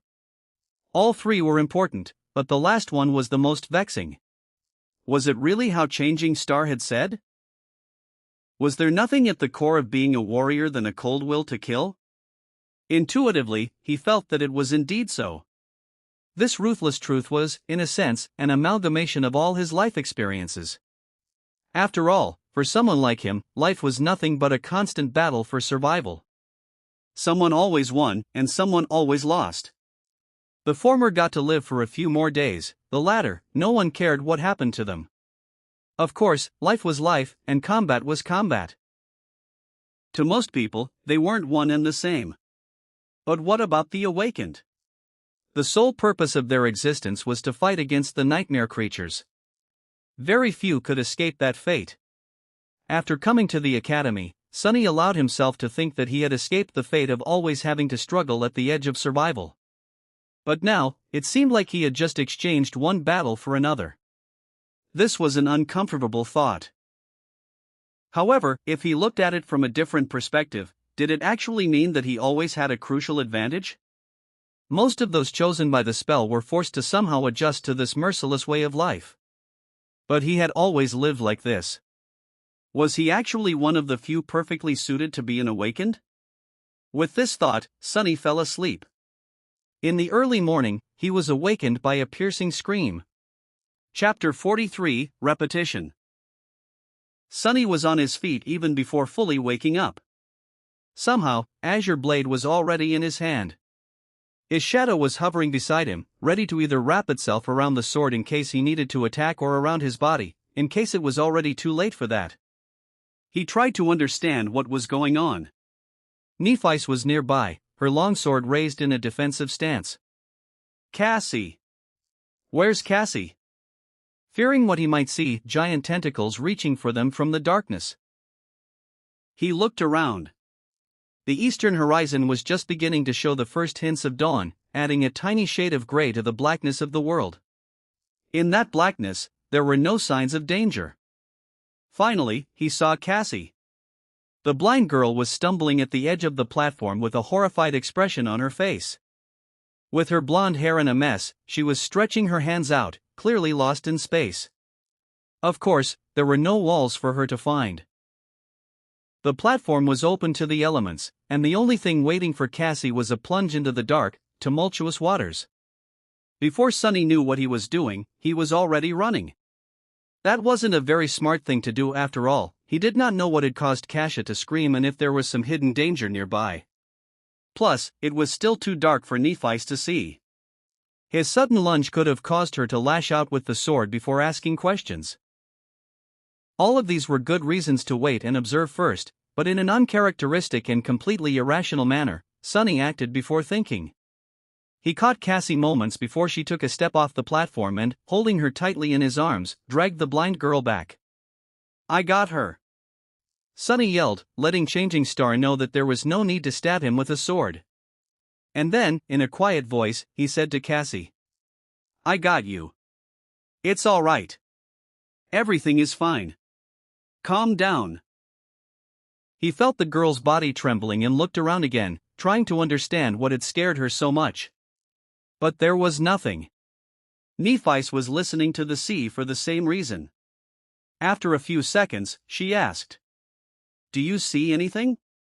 Sunny helplessly shook his head. "No." He helped Cassie sit down in the center of the platform. While Nephi stood guard above them, he looked the blind girl over to make sure that there were no wounds on her body. Everything seemed to be fine. "She's not hurt anywhere." Changing Star looked down. Although her face remained indifferent, he could tell that she was a bit flustered. After a second or two, she asked in something that might have been her version of a calming tone. It sounded pretty much exactly the same as usual. "Cassie? What happened?" Magically, that did seem to calm the blind girl down a little. At least enough for her to speak in a quivering voice. Cassie extended one hand and pointed down.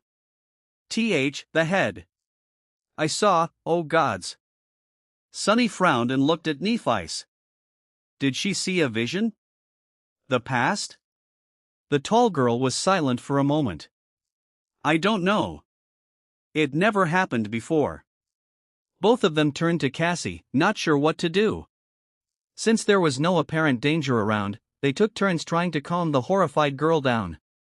However, after that one sentence, she fell quiet and refused to speak again. Nothing seemed to help. After a while, Nephi sighed. "Let's leave her be, for now. Maybe she needs time." Sunny was about to retort, but, truth be told, he didn't have any ideas either. In the end, he just nodded. "Okay. I'll keep an eye on her." Changing Star, however, had other ideas. As the sun was rising and the surging sea was receding, Nephi chose to give Cassie some space and led Sunny to the edge of the platform. However, she made sure to always have the blind girl in the periphery of her vision. Kasia sat hugging her knees. Her eyes were closed, but small tremors that periodically ran through her body betrayed that she was awake. Sunny's eye twitched. "Are you sure it's okay to leave her like this?" Nephi gave him a complicated look. "Yes." Then, after some thought, she added, "Cassie is strong." Sunny wasn't sure how to answer. If Changing Star considered someone to be strong, then they most likely were. However, strong was the last word that came to his mind when he thought about the delicate, beautiful, blind girl. Wasn't she someone who constantly needed their help? But then again, there were different kinds of strength. Kasia was still alive and sane despite her debilitating flaw. How many people could have done the same? If you say so. Then, Nephi made him summon the Azure Blade. After studying it for a while, she nodded and took her longsword out of the air. Despite its size, it was an elegant weapon. The narrow, double-edged blade was much longer than that of the Azure Blade, with an incredibly sharp, symmetrical tip. The whole blade, as well as the simple cross-shaped guard and the pommel, seemed to be made out of silver and reflected the pale morning light.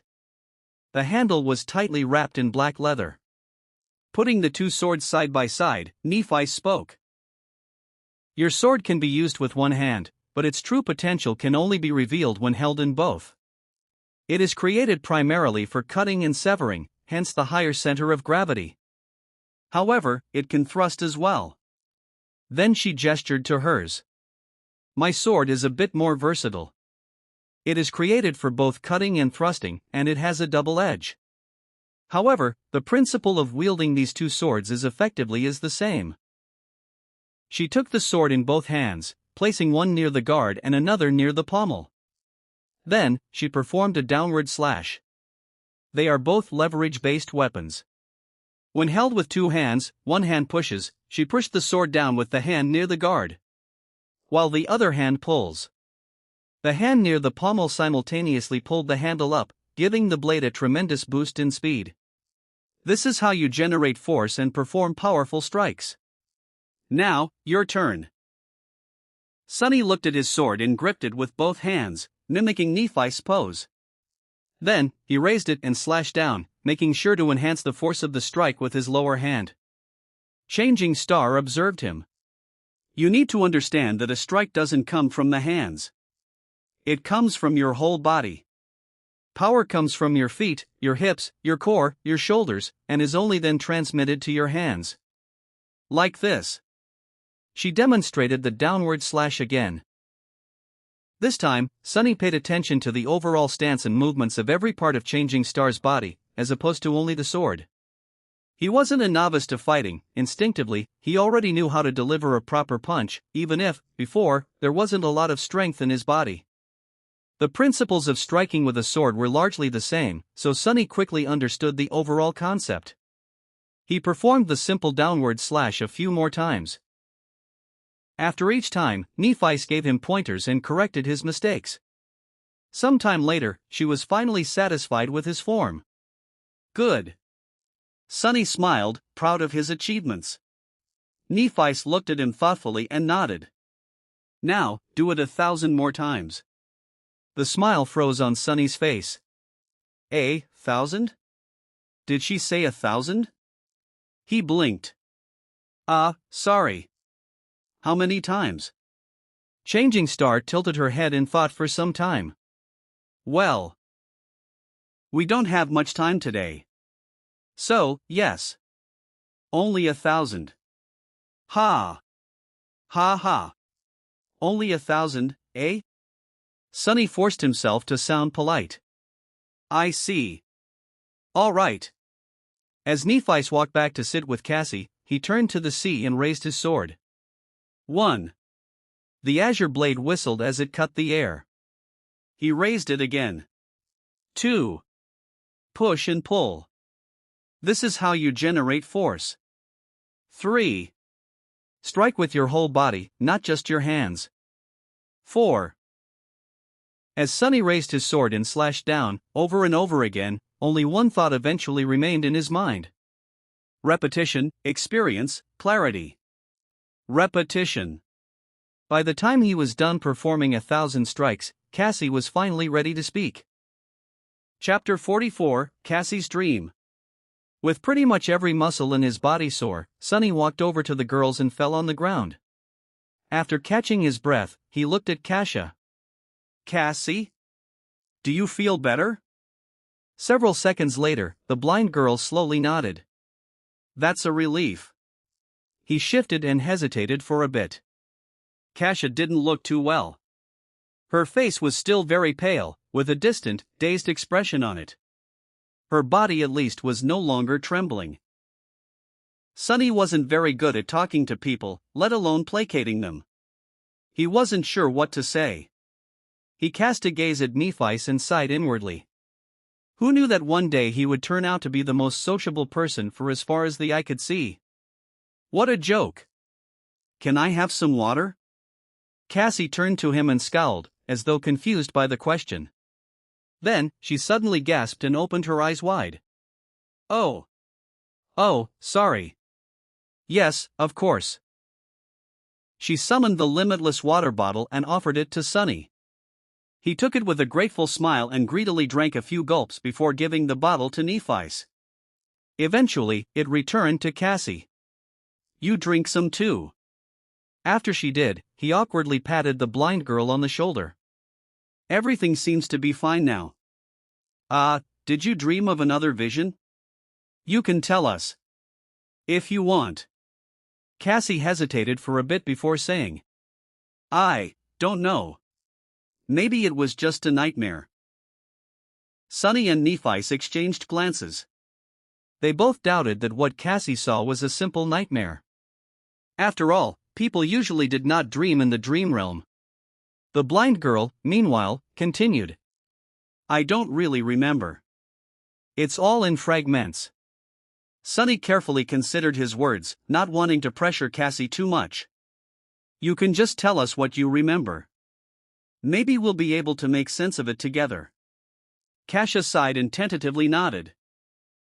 After a long pause, she finally found the courage to speak. "At first, I saw a boundless darkness locked behind 7 seals. Something vast was churning in the darkness. I felt like if I directly saw it, I would lose my mind.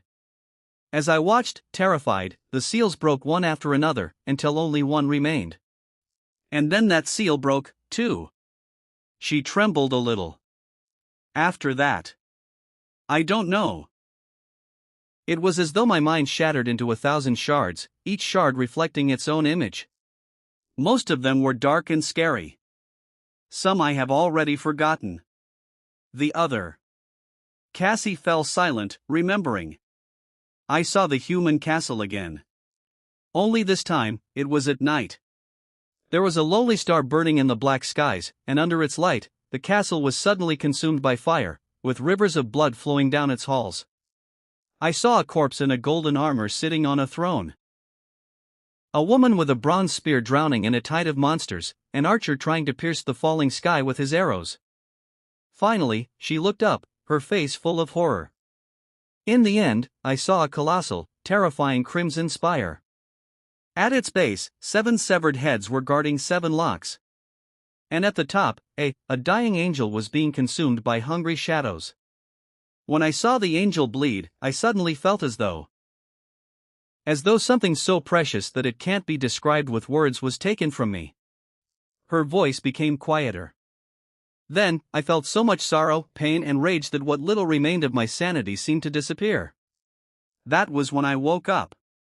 I think." Nephi and Sunny remained silent for a while, trying to make sense of what Cassie had told them. Even if Nephi had an idea, she didn't show it. Sunny, however, was totally lost. He couldn't even begin to decipher the hidden meaning behind the vision, if it even was one. Previously, Kasia's vision about the castle was pretty much straightforward. It showed her a human fortress and even the direction in which it was situated. This time, however, her dream was disjointed, full of weird symbolism and vague, uncertain images, much more like a charlatan's prophecy than a vision gained through an aspect ability. Finally, he sighed. "Maybe it actually was just a nightmare. Your previous visions weren't like this, right?" Cassie silently shook her head. Sunny scratched the back of his head. "Well, people don't usually dream in the dream realm, but you do.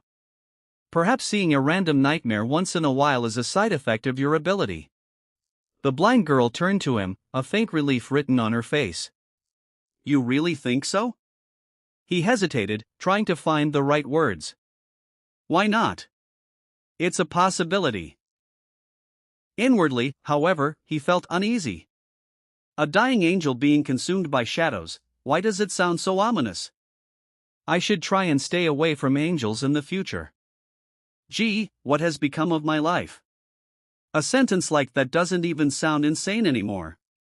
With that, they were finally ready to welcome a new day. Some time later, they were sitting on the western edge of the stone platform, looking at the scavengers below. Sunny's shadow was busy scouting a path to the next high landmark. Were there always that many? Sunny glanced at Nephi and shook his head. No, there were much more. They seemed to be almost done with the carcass. I doubt it will last until nightfall. Which meant that, by tomorrow, all these beasts would be roaming the labyrinth, making it hard for the three sleepers to make any progress. It would be best to leave today and put some distance between themselves and the horde before the scavengers were done with their feast. However, without scouting a path in advance, there was a chance of not making it to safety in time. Both options were risky. Nephi's frowned, seemingly thinking the same. After a while, she said, I don't want Cassie to spend another night near this statue. Let's leave now. Sonny thought for a while, then opened his mouth to offer his own opinion. However, a sudden commotion below prevented him from speaking. Down at the bottom of the disappearing sea, amidst mounds of broken coral, the carcass of the giant shark-like monster, the remaining half of it, to be precise, was almost stripped of meat. And between its white bones, something was shimmering in the mud. Two extremely large, luminescent crystals. Sonny's eyes widened. Are those? Yes. Shards of two transcendent soul cores. Transcendent, two of them. Suddenly, he was simultaneously filled with greed and fear. Greed because of how rare and precious transcendent soul shards were, fear because the giant shark turned to be a corrupted devil, at least. One corrupted devil, if not stopped by a saint or a large number of awakened, could potentially destroy an entire city. Sonny belatedly realized that he was much closer to death on that first night than he had previously thought. Should we wait and listen? He stared at Nephis and then obediently listened to the distant, barely audible clamor of the scavengers. After a while, he noticed some disharmony in it. Nephis suddenly tensed up. There. She pointed in the direction of the labyrinth. After concentrating on it, Sonny was finally able to notice two massive shadows stepping out of a particularly wide passage. A second later, the creatures casting those shadows appeared in sight. Sonny gulped. Damn. The monsters looked like the scavengers, but not quite. To start with, they were much larger, towering above the surroundings at more than 3 meters of height. Their carapace seemed to be thicker. It was colored in deep black and scarlet, like an ancient armor drenched in blood. Here and there, vicious-looking spikes were growing out of the carapace, making their every move much more dangerous. Additionally, instead of heavy pincers, their upper arms ended with long, curved, terrifying bone sides. Sonny felt cold sweat running down his spine. What the hell are those things? Nephis tilted her head. Monsters, I guess. Nightmare creatures with one soul core were called beasts. They were dangerous and strong, but mindless. If they were able to develop or were created with a second core, they became monsters. Monsters were much more devastating and possessed some rudimentary, warped form of intelligence. They were the next step in a nightmare beast's evolution. And these two seemed to be bigger, deadlier versions of carapace scavengers. Sonny and Nephis watched as the two monsters approached the carcass. The scavengers were visibly afraid of them, rushing to get out of the way. Those who were too slow were mercilessly thrown to the side or cut apart by the bone sides. Rivers of azure blood were flowing into the mud. What are they doing? Did they come to absorb the soul shards? Finally, the monsters reached the carcass. Each of them took one of the shards. However, instead of absorbing them, they simply turned around and carried the precious crystals away. The scavengers made way, following the shards with their little, hungry eyes. Sonny blinked and looked at Nephis. Do we still leave now? Changing Star frowned and hesitated. A few moments later, she shook her head. No. We'll go tomorrow. Then, she turned west and observed the retreating monsters. Get your shadow to follow these two back. Chapter 45. Sound of laughter. Because of the shadow fragments Sonny had absorbed in the last few days, the range of shadow control has increased a little. However, it was still far from being enough to explore deep into the labyrinth. He only got the general direction in which the two large monsters were moving. They were going west. After telling this to Nephis, there was pretty much nothing else for him to do. In the end, Sonny decided to simply rest. The next day was promising to be full of hardships and danger, so it was in his best interest to let his body recover as much as it could. Sometime later, Sonny was lying on his back, staring at the gray sky. Cassie was sitting beside him, lost in her thoughts. Nephi was meditating. At least, that's what it looked like. She might as well have been asleep, for all Sonny knew. After a while, Cassie turned to him. "Sonny?" He tilted his head to look at her. "Yeah?" The blind girl hesitated. Do you think we'll be able to return home?" Sonny glanced at her and furrowed his brow. A few seconds later, he turned away and looked at the sky again. "Sure." Cassie smiled. "You really think so? Why? What's with all these questions?" He sighed and tried to find the right words. "Because of her." He pointed at Nephi, knowing that Cassie won't see it. There was no one else on the stone platform, though, so it was pretty obvious who he was referring to. "I'm also not someone to die easily. In fact, I'm willing to bet that you couldn't have found a better duo of sleepers to escort you across the dream realm. If anyone can survive this, it's us. So, yeah. I think that our chances of making it back are pretty high." Cassie suddenly giggled. "Aren't you a little too full of yourself? You were in the second to last place." Sonny shrugged. "That's only because someone smart told me to keep a low profile. Otherwise, I would have ranked higher." Then, with a grin, he added, "Much higher. Third to last, at least." The blind girl couldn't help but laugh. The melodic sound of her laughter made Sonny feel much better. He had not heard anything like that ever since coming to the dream realm. It was nice to see that people were still able to preserve a bit of mirth even in this hellish place. Come to think of it, this was the first time he heard Cassie laugh at all. Back in the academy, she was always dull and bleak. After the sudden outburst, Kassia's expression slowly turned wistful. A few seconds later, she asked, "What do you miss the most about home?" Sonny tried to think of something, but failed. He wasn't sure that he even had a home in the real world. The tiny room he had been renting previously was nothing but a temporary shelter from the rain. As for the real world as a whole, his life there wasn't that pleasant either. Finally, he said, "I don't particularly miss anything." Cassie was very surprised. "Really? Don't you miss your family?" Sonny smiled. "I don't have a family. Well, I guess I have a sister somewhere. But we haven't seen each other in many years." "Oh." The blind girl fell silent. Several seconds later, she said quietly, "I miss my family the most." There was longing and sadness in her voice. Sonny didn't know what to say, so he stayed silent. "Mom and Dad must be really worried about me right now." No, actually, they wouldn't be worried. They would be heartbroken. They must think that I'm as well as dead already. Sonny glanced at her and sighed. "You seem to care about them a lot." Cassie turned to him in confusion.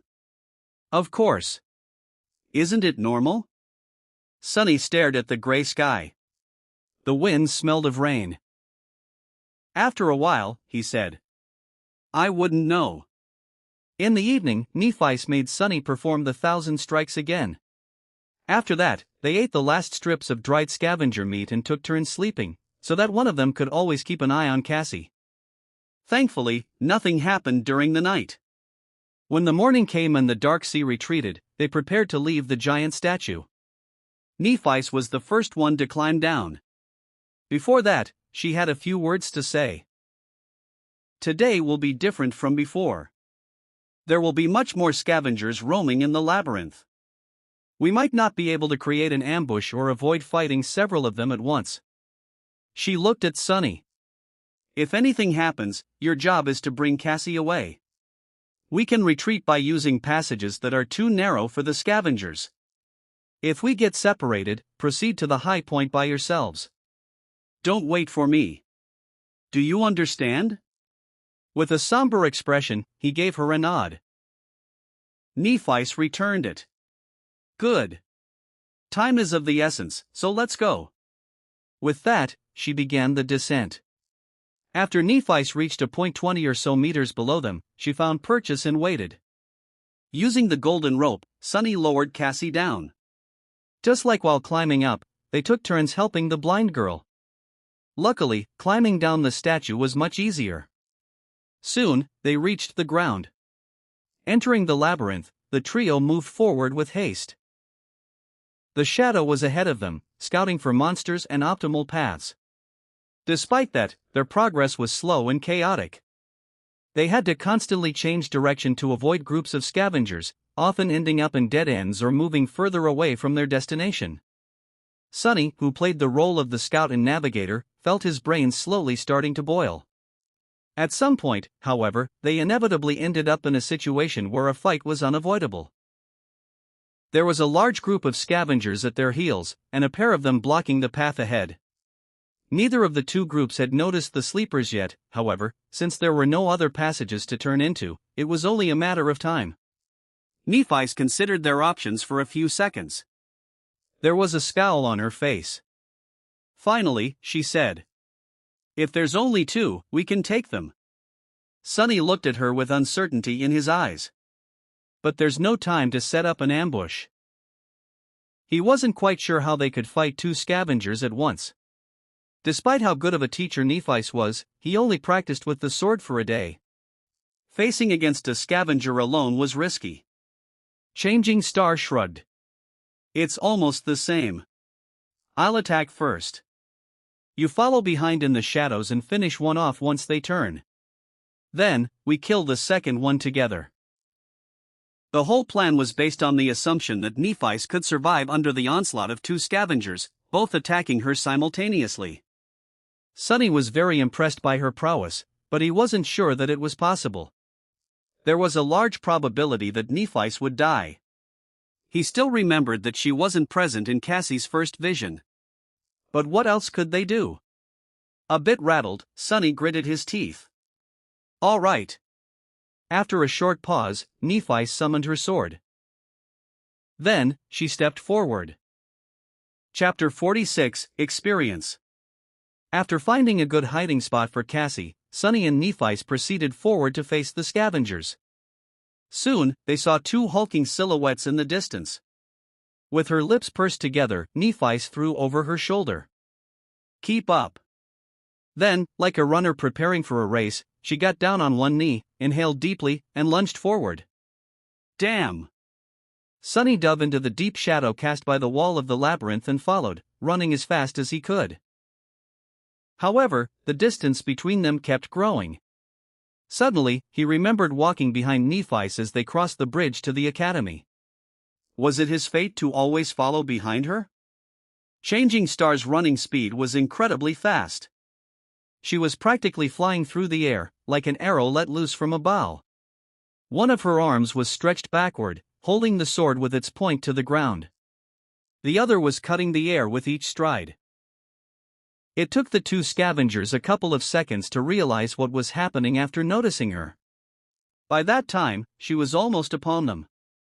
With madness burning in their eyes and viscous saliva dripping from their mandibles, the monsters screeched and charged forward. Nephi did not slow down, as though planning to ram them with her body. Sunny's heart skipped a beat. For terrifying pincers shot through the air. At the last moment, Nephi fell backward, falling on her side. The inertia carried her forward as she slid through the mud, passing between the scavengers. Then, she twisted her body and stopped herself by plunging the sword into the ground. A bit slower, and she would have been impaled by one of the scavengers' legs. Crazy. She's crazy.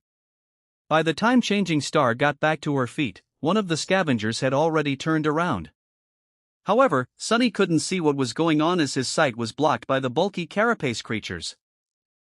He only heard the sound of chitin striking against steel. There was no time to worry about that anyway, since he had his own problems to solve. Due to the insane maneuver that Nephi had pulled off, the second scavenger lagged a little behind the first one. It was just about to turn around when Sunny finally got close enough to launch an attack. Silently cursing, he ran up a narrow protrusion on the coral wall and jumped, aiming to pierce the weak point at the scavenger's back from above. His shadow was already wrapped around the azure blade. But at the last moment, the scavenger suddenly moved, slightly turning its torso to the right.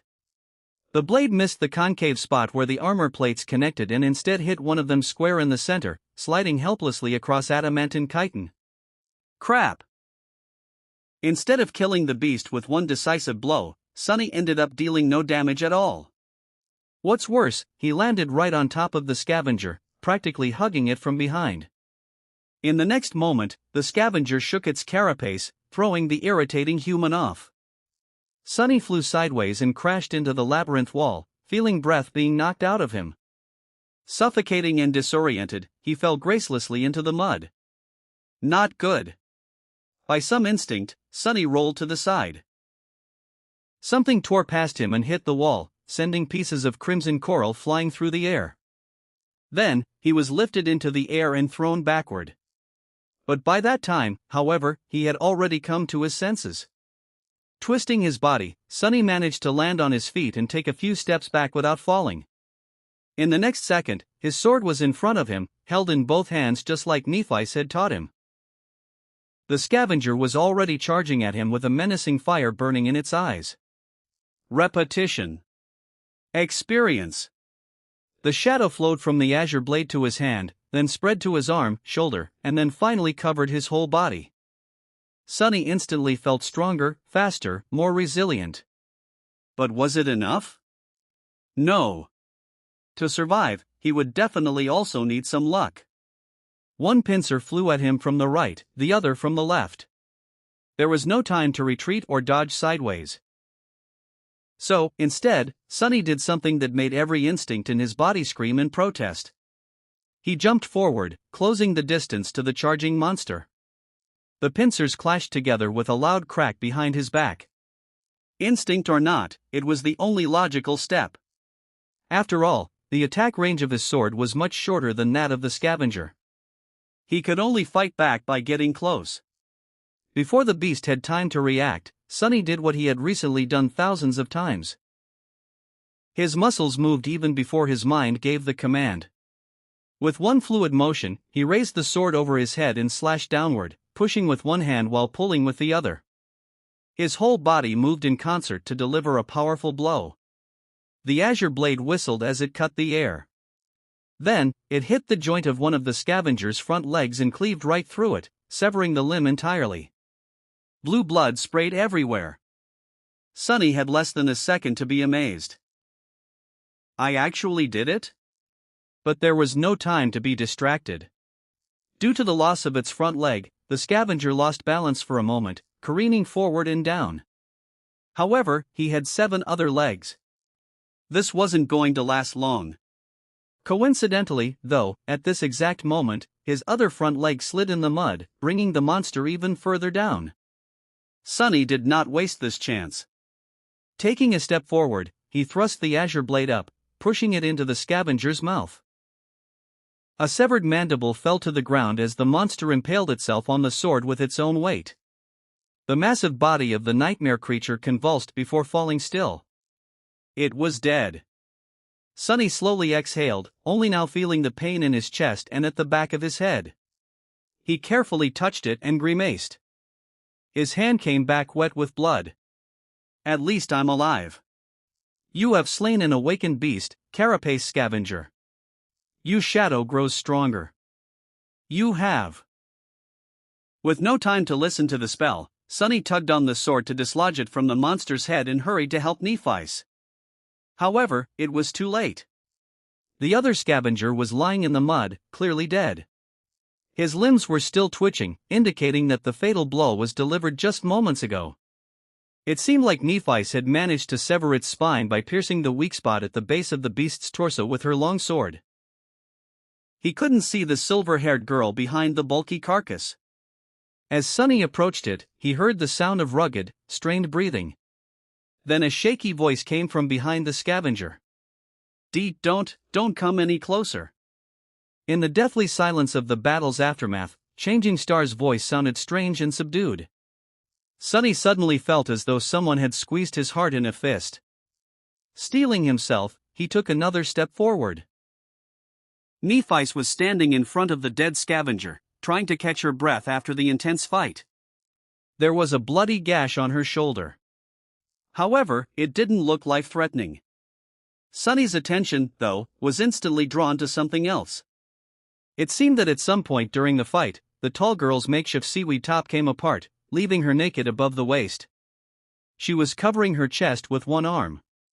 Behind the arm, squished, the supple fullness of her. Sonny flinched as though someone had stung him and hurriedly turned around. His face was burning. Without thinking about it, he even made his shadow look away. An awkward silence followed. After some time, Sonny forced himself to speak. Are you all right? Nephi was slow to answer. Yes. Good. Good. I'll go fetch Cassie then. All right. Feeling as though an army of monsters was chasing him, he walked forward on stiff legs and then quickened his step, barely holding himself from running. Her fault. It's her fault. She should have communicated things clearer. Trying to get the vivid image out of his head, Sonny hurried to the place where Cassie was waiting for them. By the time they returned, Nephi had already fixed her top and was wearing it as though nothing had happened. However, Sonny couldn't help but feel that the look she gave him was somewhat weird. Forget it. After checking the wound on his head, Changing Star said. It's just a bleeder, nothing serious. Tell me if you feel dizzy and nauseous or have a strong headache, though. Since Sonny had none of these symptoms, he kept quiet. Nephi looked down at his clothes and sighed. Memory? He opened his mouth to say no, but then fell silent. Come to think of it, when he killed the scavenger, the spell did say something else after informing him about the absorbed shadow fragments. At the time, he was too busy to pay it any attention. Let me check. He summoned the runes and quickly found the cluster representing his memories. Memories, Silver Bell, Puppeteer's Shroud, Azure Blade. Nothing new. Then what was the spell talking about? Suddenly, he noticed a new set of runes in the neighboring cluster. His eyes widened. Echoes, Carapace Scavenger. Chapter 47, Echo. Echo, it's an echo. Sonny couldn't believe his eyes. Echoes were an extremely rare type of reward that Awakened could receive after slaying nightmare creatures. Chances of getting one were very low. In the real world, an echo could be sold for an unimaginable amount of money. That's because they were much more precious than memories. Without delaying it much further, he dove into his sea of soul. There, very few things had changed. A lonely black sun was still hanging above the calm, silent waters. It was orbited by spheres of light that represented his memories. This time, there were 3 of them. Just like before, Sonny couldn't get rid of the feeling that something was stealthily moving just beyond the periphery of his vision. However, this time, he didn't pay it any attention. He wanted to see his echo. It, too, was represented by a sphere of light. However, this sphere was much larger and hovered further away from the shadow core. With a thought, he commanded it to descend. The sphere slowly floated down and touched the dark water. As Sonny came closer, walking on the surface of the sea, its radiance slowly faded away, revealing the monster contained within. A hulking, menacing carapace scavenger was calmly standing in front of him. There was no madness in its eyes, or any feeling at all, for that matter. After all, it wasn't really alive. It was just an echo. Shining runes appeared in the air around the scavenger. Echo, Carapace Scavenger. Echo Type, Beast. Echo Core, Awakened. Echo Attributes, Strong, Armored. Echo Description, a cursed soldier of the Fallen Legion. Before Sonny knew it, a wide grin appeared on his face. That scavenger was now his. It could be summoned and used to fight against his enemies, carry heavy cargo or perform other tasks. What's more, it was a whole rank above its master, which meant that it was much stronger, more resilient and fearsome than a dreamer with a dormant core should normally possess. With this echo by their side, many things would become easier. Following an impulse, Sunny raised a hand and brushed it against cold, black chitin. He just wanted to touch his new possession. However, the moment his palm touched the scavenger, a strange thing happened. The soul of C suddenly surged a little, and a new set of runes appeared. Transform Echo into a shadow? Sunny flinched and snatched his hand back.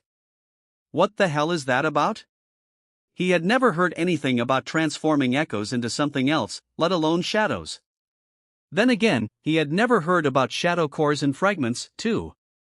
It seems my aspect holds more secrets than I thought. Sunny licked his lips and hesitated. Then, he cautiously said, yes. However, nothing happened. A moment later, the runes changed. Not enough shadow fragments to perform a transformation. Shadow fragments required, 24/100. He frowned, disappointed. I see. So there is another use for the fragments. They can either enhance my own core or do something weird to echoes. How do I know which use is more beneficial without knowing what a transformation actually does? An echo was plenty useful by itself. Sunny felt that it would be wiser to concentrate on strengthening himself, at least for now. I'll experiment with it later. With that, he left the Sea of Soul. Since he had spaced out for quite a bit, Nephice was looking at him with a silent question in her eyes. Sunny grinned. I got an echo. Her pupils slightly widened. Cassie, on the other hand, was more expressive. An echo? You actually got an echo? Yes. Since the larger group of monsters was now minutes away from catching up with them, Sunny didn't waste any time and summoned the scavenger. The hulking beast immediately appeared in front of him, seemingly sewn together from tiny sparks of light. Soon, its black chitin became fully corporeal. Following Sunny's command, it shifted a little and raised its mighty pincers. Nephice observed the echo with an unreadable expression. Then, a corner of her lips slightly curled up. Good. Sunny looked at her with a smile. I think we can task it with carrying Cassie. Outside of battle, it will help us the most. The blind girl's mouth fell open. Carry me? Like a mount? He chuckled and slapped the scavenger on its carapace. This bad boy can fit a petite girl like you with no problem at all. Trust me. I've been clambering these things a lot for the past few days. It's actually quite spacious on top of them. Especially if they're not trying to kill you. Cassie hesitated. Well, okay. If you think it's for the best. Sunny and Nephice helped the blind girl to climb on top of the echo. Then, they used the golden rope to create makeshift reins for Cassie to hold onto.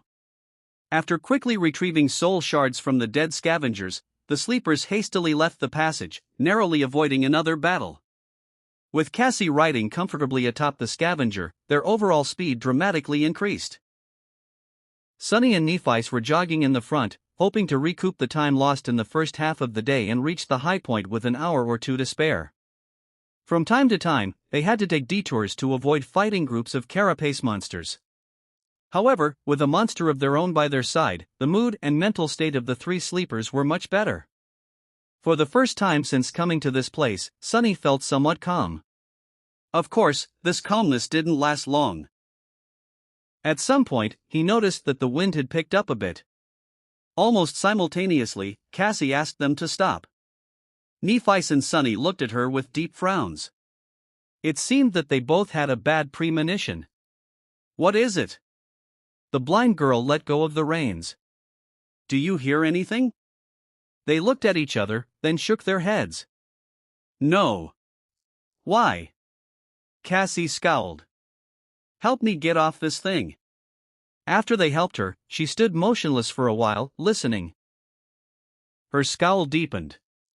Then the blind girl cautiously kneeled and put her ear to the ground. What do you hear? Cassie licked her lips. It's murmuring.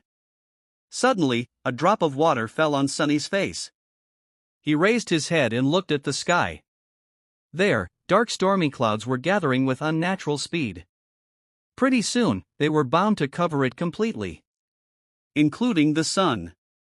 And when that happened, his eyes widened. Chapter 48, The Storm. We need to move, now. As Nephi turned to him, Sonny grabbed Cassie and helped her stand up. His face was even paler than usual, and there was a panicked look in his eyes. Now! Help me get her back on the scavenger. The silver-haired girl raised her head and looked at the sky. Soon, her expression darkened. Without saying anything, she did as he had asked. Cassie seemed a bit disoriented. She grabbed the reins and helplessly turned to her friend. Naph? What is going on? Changing Star glanced at her. When she eventually spoke, her voice sounded heavy. A storm is coming. Meanwhile, Sonny sent his shadow to climb on top of a tall pillar of coral and looked ahead, trying to understand how far the cliffs they were aiming for were. From the look of it, there was still a considerable distance to go. However, the giant statue was already much further away. Going back now would have been suicide. He turned to Nephi. We're about 3 or 4 kilometers away from the cliffs. Do you think we can make it? She scowled. If we take the most direct route. Maybe. Sonny hesitated, then asked. What about the monsters? Changing Star looked ahead and gritted her teeth. We'll have to cut through. That's it? That's the plan? As he was fruitlessly trying to come up with some devious trick to save them, Nephi turned her head and glanced at him, puzzled. What are you waiting for? Run! As they darted forward, heavy drops of rain were starting to fall on the ground. Strong winds were howling between the coral blades, sending bits of mud and seaweed flying. With storm clouds gathering in the sky, sunlight dimmed, and a cold twilight descended upon the labyrinth. Sonny was running with all his might, as though his life depended on it, because it actually did. He was leading their small group, choosing the straightest path toward the cliffs with the help of his shadow. Nephi was a step behind him. The scavenger carrying Cassie was stomping through the mud with its 8 legs in the back. Without the need to avoid monsters and death breathing down their necks, they moved with amazing speed. Side passages and crimson walls were flashing past them in a blur. There was no need to hold back and conserve strength for the long run. If they were late to reach the cliffs by a minute, their lives would be over. They had to give it their all. Sonny was ready to fight a series of bloody skirmishes all along the way, but, to his surprise, the inhabitants of the labyrinth did not give them much trouble. The scavengers seemed to be as panicked as they were. The bulky beasts were busy trying to hide inside the coral mounds or burrowing underground. On the rare occasions when one of them showed aggression, a quick slash of the sword or a threatening clack of a pincer was enough to make the monster change its mind. However, no matter how fast they were moving, the storm was faster. The rain quickly turned into a pelting downpour, each drop becoming a torrent. The winds grew in strength, striking against their bodies with enough force to make them stumble. The light dimmed even further, reducing visibility to almost zero. Finally, a blinding bolt of lightning tore through the darkness, followed almost immediately by a deafening thunderclap. In the next moment, the ground under Sonny's feet trembled, causing him to lose balance and fall. He rolled in the mud and tried to stand up, but slipped and fell again. Someone's arm grabbed him by the shoulder and helped him rise. In the darkness of the storm, Sonny saw Changing Star's face. She opened her mouth and shouted. Don't stop! Run! He almost couldn't hear her behind the roaring wind and rain. By the time Sonny began to move, the dark, salty water was already as high as his shins. He gritted his teeth. The sea was coming back.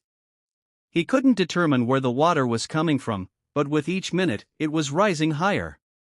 Soon, it was up to his knee, then up to his waist, making running almost impossible. The speed of the group slowed down considerably. It was then, in a sudden flash of lightning, when they saw a dark mass of stone ahead. They had made it to the cliffs. Almost at the same time, a terrible rumbling sound came from the depths of the labyrinth. Turning back, Sunny saw a colossal, crushing torrent of black water rushing through the crimson forest. Some distance away, a tardy scavenger was caught by it and thrown against the coral walls. The unbreakable carapace of the mighty creature cracked and burst open like a rotten egg. Curses! He turned to Nephi's. Time is up. Start climbing. She caught him by the arm. Dismiss your echo. Sunny didn't know whether the scavenger could scale the cliff. In any case, Cassie wouldn't have been able to hold on if it did. He helped the blind girl get down and then sent the monster back to the Sea of Soul. Nephis lowered herself to let Cassie climb on her back, then tied them together with the golden rope. Not wasting any time, she gritted her teeth and stepped forward to grab onto the wet rocks of the cliff wall. They began the ascent, rushing to get as high as possible before the black torrent hit. Some time later, Sunny screamed, "Brace!" In the next moment, a wall of dark water hit the rocks mere meters beneath their feet. As Sunny held for dear life, the whole cliff shuddered. A few boulders fell from somewhere high above, missing his head only by chance. Somehow, all three of them were still alive. However, things were far from being over. The black water was still rising, now with frightening speed, threatening to swallow them at any second. They had to keep climbing, and they had to be faster than the surging sea.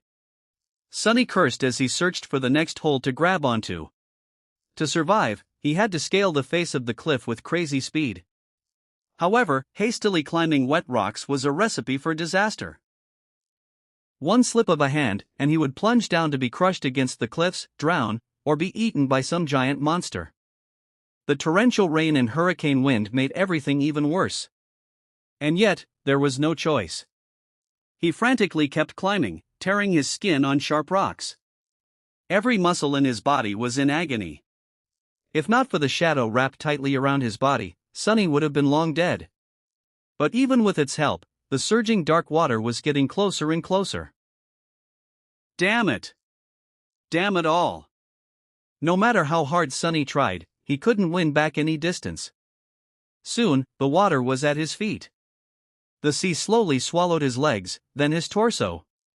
He kept climbing, now fighting against the weight of the water and the force of the tide that was trying to tear him away from the cliff. But it was useless in the end. When the water covered his shoulders, he felt his fingers slipping from the wet rocks. Sunny tried to hold on, but the current was too strong. He was pushed away like a weightless toy, losing any purchase. No! In the last second, a golden rope fell into the water beside him. Shaken, Sunny grabbed onto it and held with all his strength. The rope drew tight and lifted him out of the water. His feet touched the cliff wall again. Not wasting any time, he resumed climbing with the help of the rope. Finally, a strong hand grabbed him from above and dragged his body over the edge of the cliff. Sunny fell to the ground, struggling to breathe. After some time, he looked at Nephis, who was lying in a similar position to his right, equally as drained. She was still clutching the golden rope in her hand. Cassie was sitting a few steps away from them. He wanted to laugh, but had no strength for it. They survived. Chapter 49, Natural Element. For a few minutes, Sunny simply lay on the ground, letting the rain hit his face. From time to time, a bolt of lightning arced through the skies, drowning everything in blinding light. Other than that, it was almost completely dark. If not for his attribute, he would have had trouble discerning the shapes of Nephis and Cassie, who were resting nearby.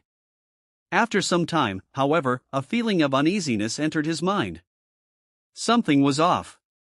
Sunny scowled, trying to understand where that feeling was coming from. Finally, he realized that it was his shadow. It was trying to draw his attention to something. Please, let me rest. I just want to rest. He was too tired to do anything.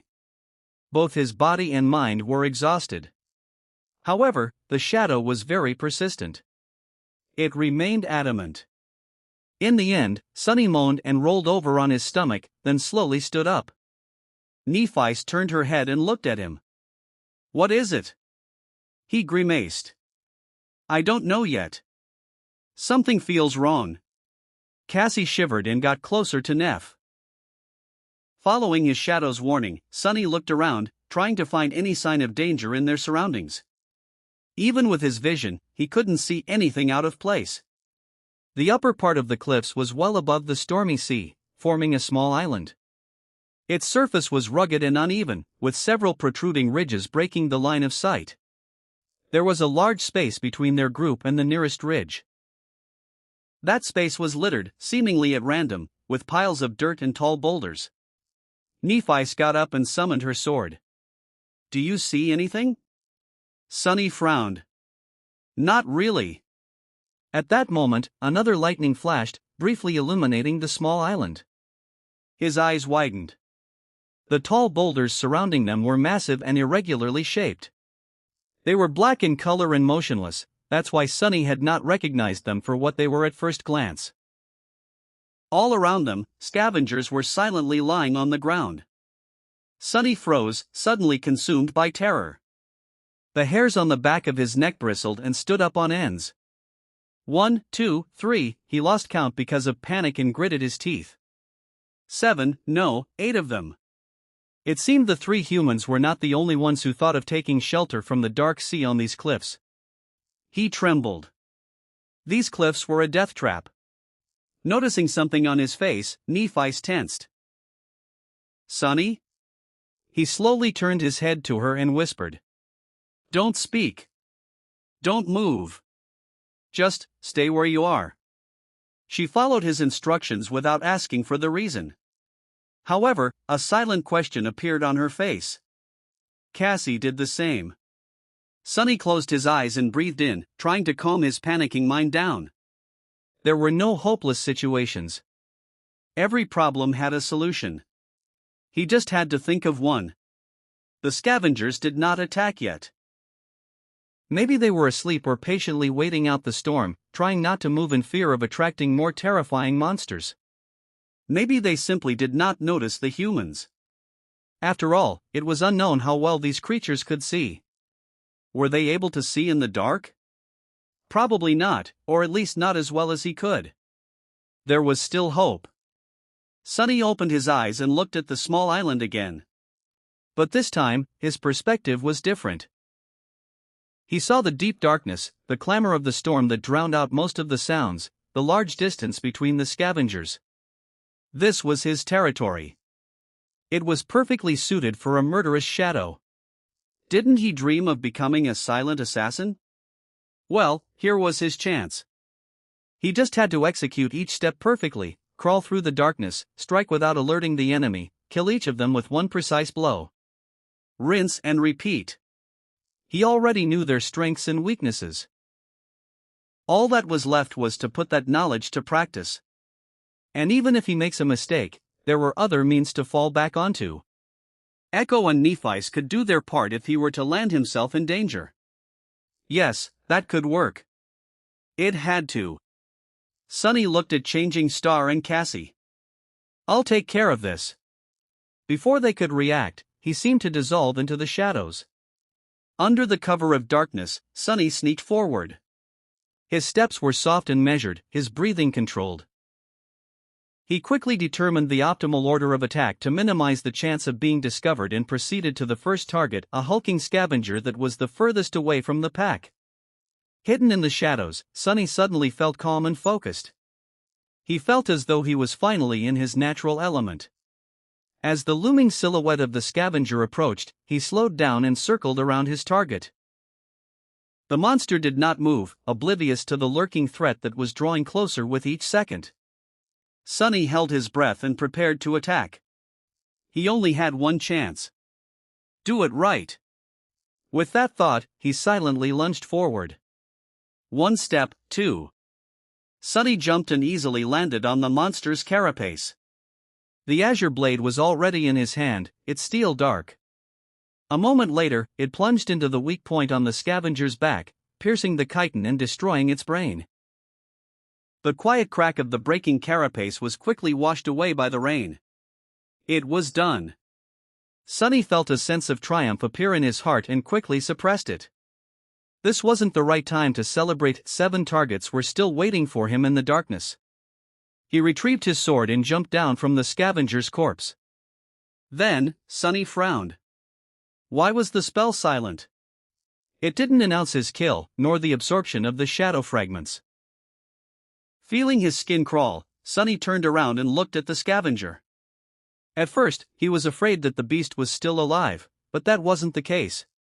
It was as dead as could be. However, on closer inspection, Sonny noticed something that he had missed before. And when he did, his face paled. Chapter 50, Death Trap. The scavenger was dead. However, it wasn't Sonny's blade that killed it. While circling the target, he was focused on staying unnoticed and not alerting the enemy to his presence before reaching the optimal position for an attack. After that, he only saw the monster's back. That's why he didn't notice the terrible wound that ran from the top of the creature's torso to its segmented legs, obscured by the rain. The unbreakable carapace was cut open like a tin can. The scavenger's flesh and mangled organs could be easily seen through the large gap, oozing azure blood. It streamed down only to be washed away by the storm. Sonny gulped. He might have felt awkward about performing a perfect ambush on a long-dead monster if not for the fear of whatever had killed it in the first place. Looking around, he hesitated and summoned the azure blade back, then wrapped himself in the shadow. The small island was silent except for the howling of the wind. The rain was still falling down, forming a constant veil that hid away all details and distant objects. A rare flash of lightning sometimes flooded this bleak world with stark whiteness. Then, a thunderclap would come, making the skies tremble. With cold fright settling deep into his bones, Sonny cautiously moved to the next scavenger. He could tell from some distance that it was also dead, but had to come closer and make sure. Indeed, he was right. The creature was almost severed in half by the unknown assailant. Its wet innards were lying on the ground in a messy pile. The darkness had long ago stopped being comforting, becoming terrifying and oppressive instead. Sonny shivered. By the time he checked on all 8 monsters and confirmed that they were all dead, he was nauseous and scared out of his wits.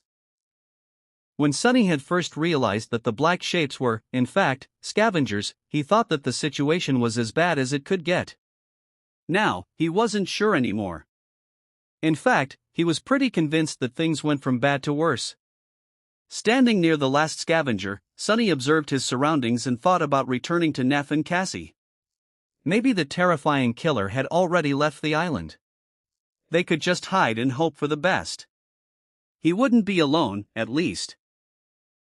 However, not knowing what kind of danger was hiding in the darkness would drive him insane long before the morning came. Plus, with his fated attribute, hoping for the best was a fool's errand. That's why, although his body was covered in cold sweat, Sonny gritted his teeth and slowly walked toward the ridge that was obscuring the rest of the island from him. Coming close, he started climbing, trying to be as quiet as possible. The ridge wasn't very high, so he was able to scale it without much effort. Sticking close to the rocks, he raised his head and looked down. Then, he immediately wanted to let go and fall to the ground. Right beneath him, just a few meters away, a dark silhouette was outlined against the rocks. It was much larger than the scavengers, with jagged spikes growing out of its thick carapace. Its chitin was black and crimson, like an ancient armor splattered with fresh blood. Instead of pincers, 2 terrifying bone sides were protruding from the joints of its arms. Each one was long and sharp enough to split a scavenger in 2. Sonny froze, afraid to move. He even stopped breathing. So that's the killer. It was one of those monsters that they had seen retrieving the transcendent soul shards from the giant shark's carcass, or another of their kind. He remembered how the 2 creatures had cut through the horde of scavengers, killing or throwing aside any beast that got in their way. Slaughtering just 7 of them would not pose a problem for something that deadly. Not to mention getting rid of 3 sleepers. Careful not to make a sound, Sonny slowly lowered himself down. His whole body was trembling. Moving his arms and legs with utmost precision, he began climbing down from the ridge, praying not to be heard, sensed, or noticed in some other way. Luckily, the monster remained oblivious to his presence. Reaching the ground, Sonny took a few steps back, still facing the ridge. He had to force himself to turn around. Feeling as though his back was being pierced by invisible needles, the young man stealthily moved in the direction where he had left his companions. A couple of minutes later, he returned to Nephi and Cassie. The girls were tense and nervous, waiting for his return in the darkness. Before coming out of the shadows, Sonny let them know that he was approaching. "It's me." Nephi moved, lowering her sword a little. Her face was a little grim. "What is the situation?" she said, careful to keep her voice low. Sonny slowly exhaled, finally feeling a bit safer. For the first time, he was genuinely happy not to be alone in this cursed place. "There are 8 scavengers around us. But they're all dead. The killer is one of those big monsters we saw, the thing with the crimson pattern on its carapace and sides instead of pincers. It's hiding from the storm beneath a stone ridge not far from here." A bolt of lightning flashed, illuminating everything around. In its aftermath, it looked as though 2 white sparks ignited in Changing Star's eyes. Soon, the reflection was gone, leaving them gray and inscrutable again. She tilted her head and whispered, as though talking to herself. "An awakened monster." Sonny licked his lips. "Yeah. So, what should we do?" Nephi thought for a while, leaning on her sword. Then, she looked at him and said, "Kill it." Sonny stared at her, lost for words. Finally, he collected himself and said the first thing that came to his mind. "Are you nuts?" The idea of fighting that thing was pretty ridiculous, if not completely insane. Realizing that his words might have sounded a bit rude, he cleared his throat and added, "I mean, have you thought this through? How are we supposed to kill that monstrosity?" Nephi slowly inhaled. "It's not a question of thinking things through. We simply have no choice." She glanced at Cassie, who was listening to them with a pale face, and explained. "We can't leave the cliffs before morning, and neither can the monster. However, once the sun rises, it will easily see us and attack. Then, our only advantage, the element of surprise, will be gone. If we have to fight it anyway, it's better to be the ones initiating the fight." Changing Star looked around and added, "It's not completely dark yet. Although barely, I can still see. Once the night comes, this won't be the case. So we will have to attack it first, and do it soon." Sonny shook his head. "This still doesn't explain how we are going to kill it. That thing just dispatched 8 scavengers like it was nothing. We are not its opponents. We don't even know its weaknesses." Nephi frowned. After a short pause, she said, "It's just an awakened monster." Sonny couldn't help but stare at her in disbelief. "What do you mean, just an awakened monster? Have you forgotten that all 3 of us are only sleepers? Dormant humans are not supposed to be able to deal with awakened beasts, let alone monsters. The fact that we can reliably kill scavengers is already abnormal." She looked back at him, undisturbed, and simply answered, "But we are abnormal." Sonny stood there with his mouth open, not knowing what to say. Nephi sighed. "You and I both are not exactly ordinary sleepers. Aren't we? Don't try and deny it. Someone ordinary simply would not have survived in this place." He frowned, not happy about her line of thought. Meanwhile, Changing Star continued. "You, me, plus the awakened beast you have as an echo, plus the advantage of a surprise attack. I'm not saying that it will be easy. We might die. But there's a good chance that we won't." She looked down at the silvery blade of her sword, and added after a couple of seconds, "In any case, as I have already said, we don't have a choice." Sonny gritted his teeth, trying to find a logical retort. However, her reasoning seemed unassailable. He just had a really bad feeling about fighting that monster. In the ensued silence, Cassie, who had been quiet all this time, suddenly spoke. "You are forgetting about the main advantage we have over that thing." Both of them looked at her, surprised. The blind girl turned to face them and slightly lifted her head. "We are intelligent, and the monster is not." Her words echoed in the darkness. Sonny sighed. It seemed that a fight with the bone scythe monster was inevitable. Sometime later, he was standing in the darkness, looking at the terrifying creature in front of him. His expression was grim and somber. Tightly gripping the azure blade, Sonny slowly inhaled. The ominous feeling he had before was still there, now stronger than ever. I don't like this. With this thought, he exhaled and raised his hand.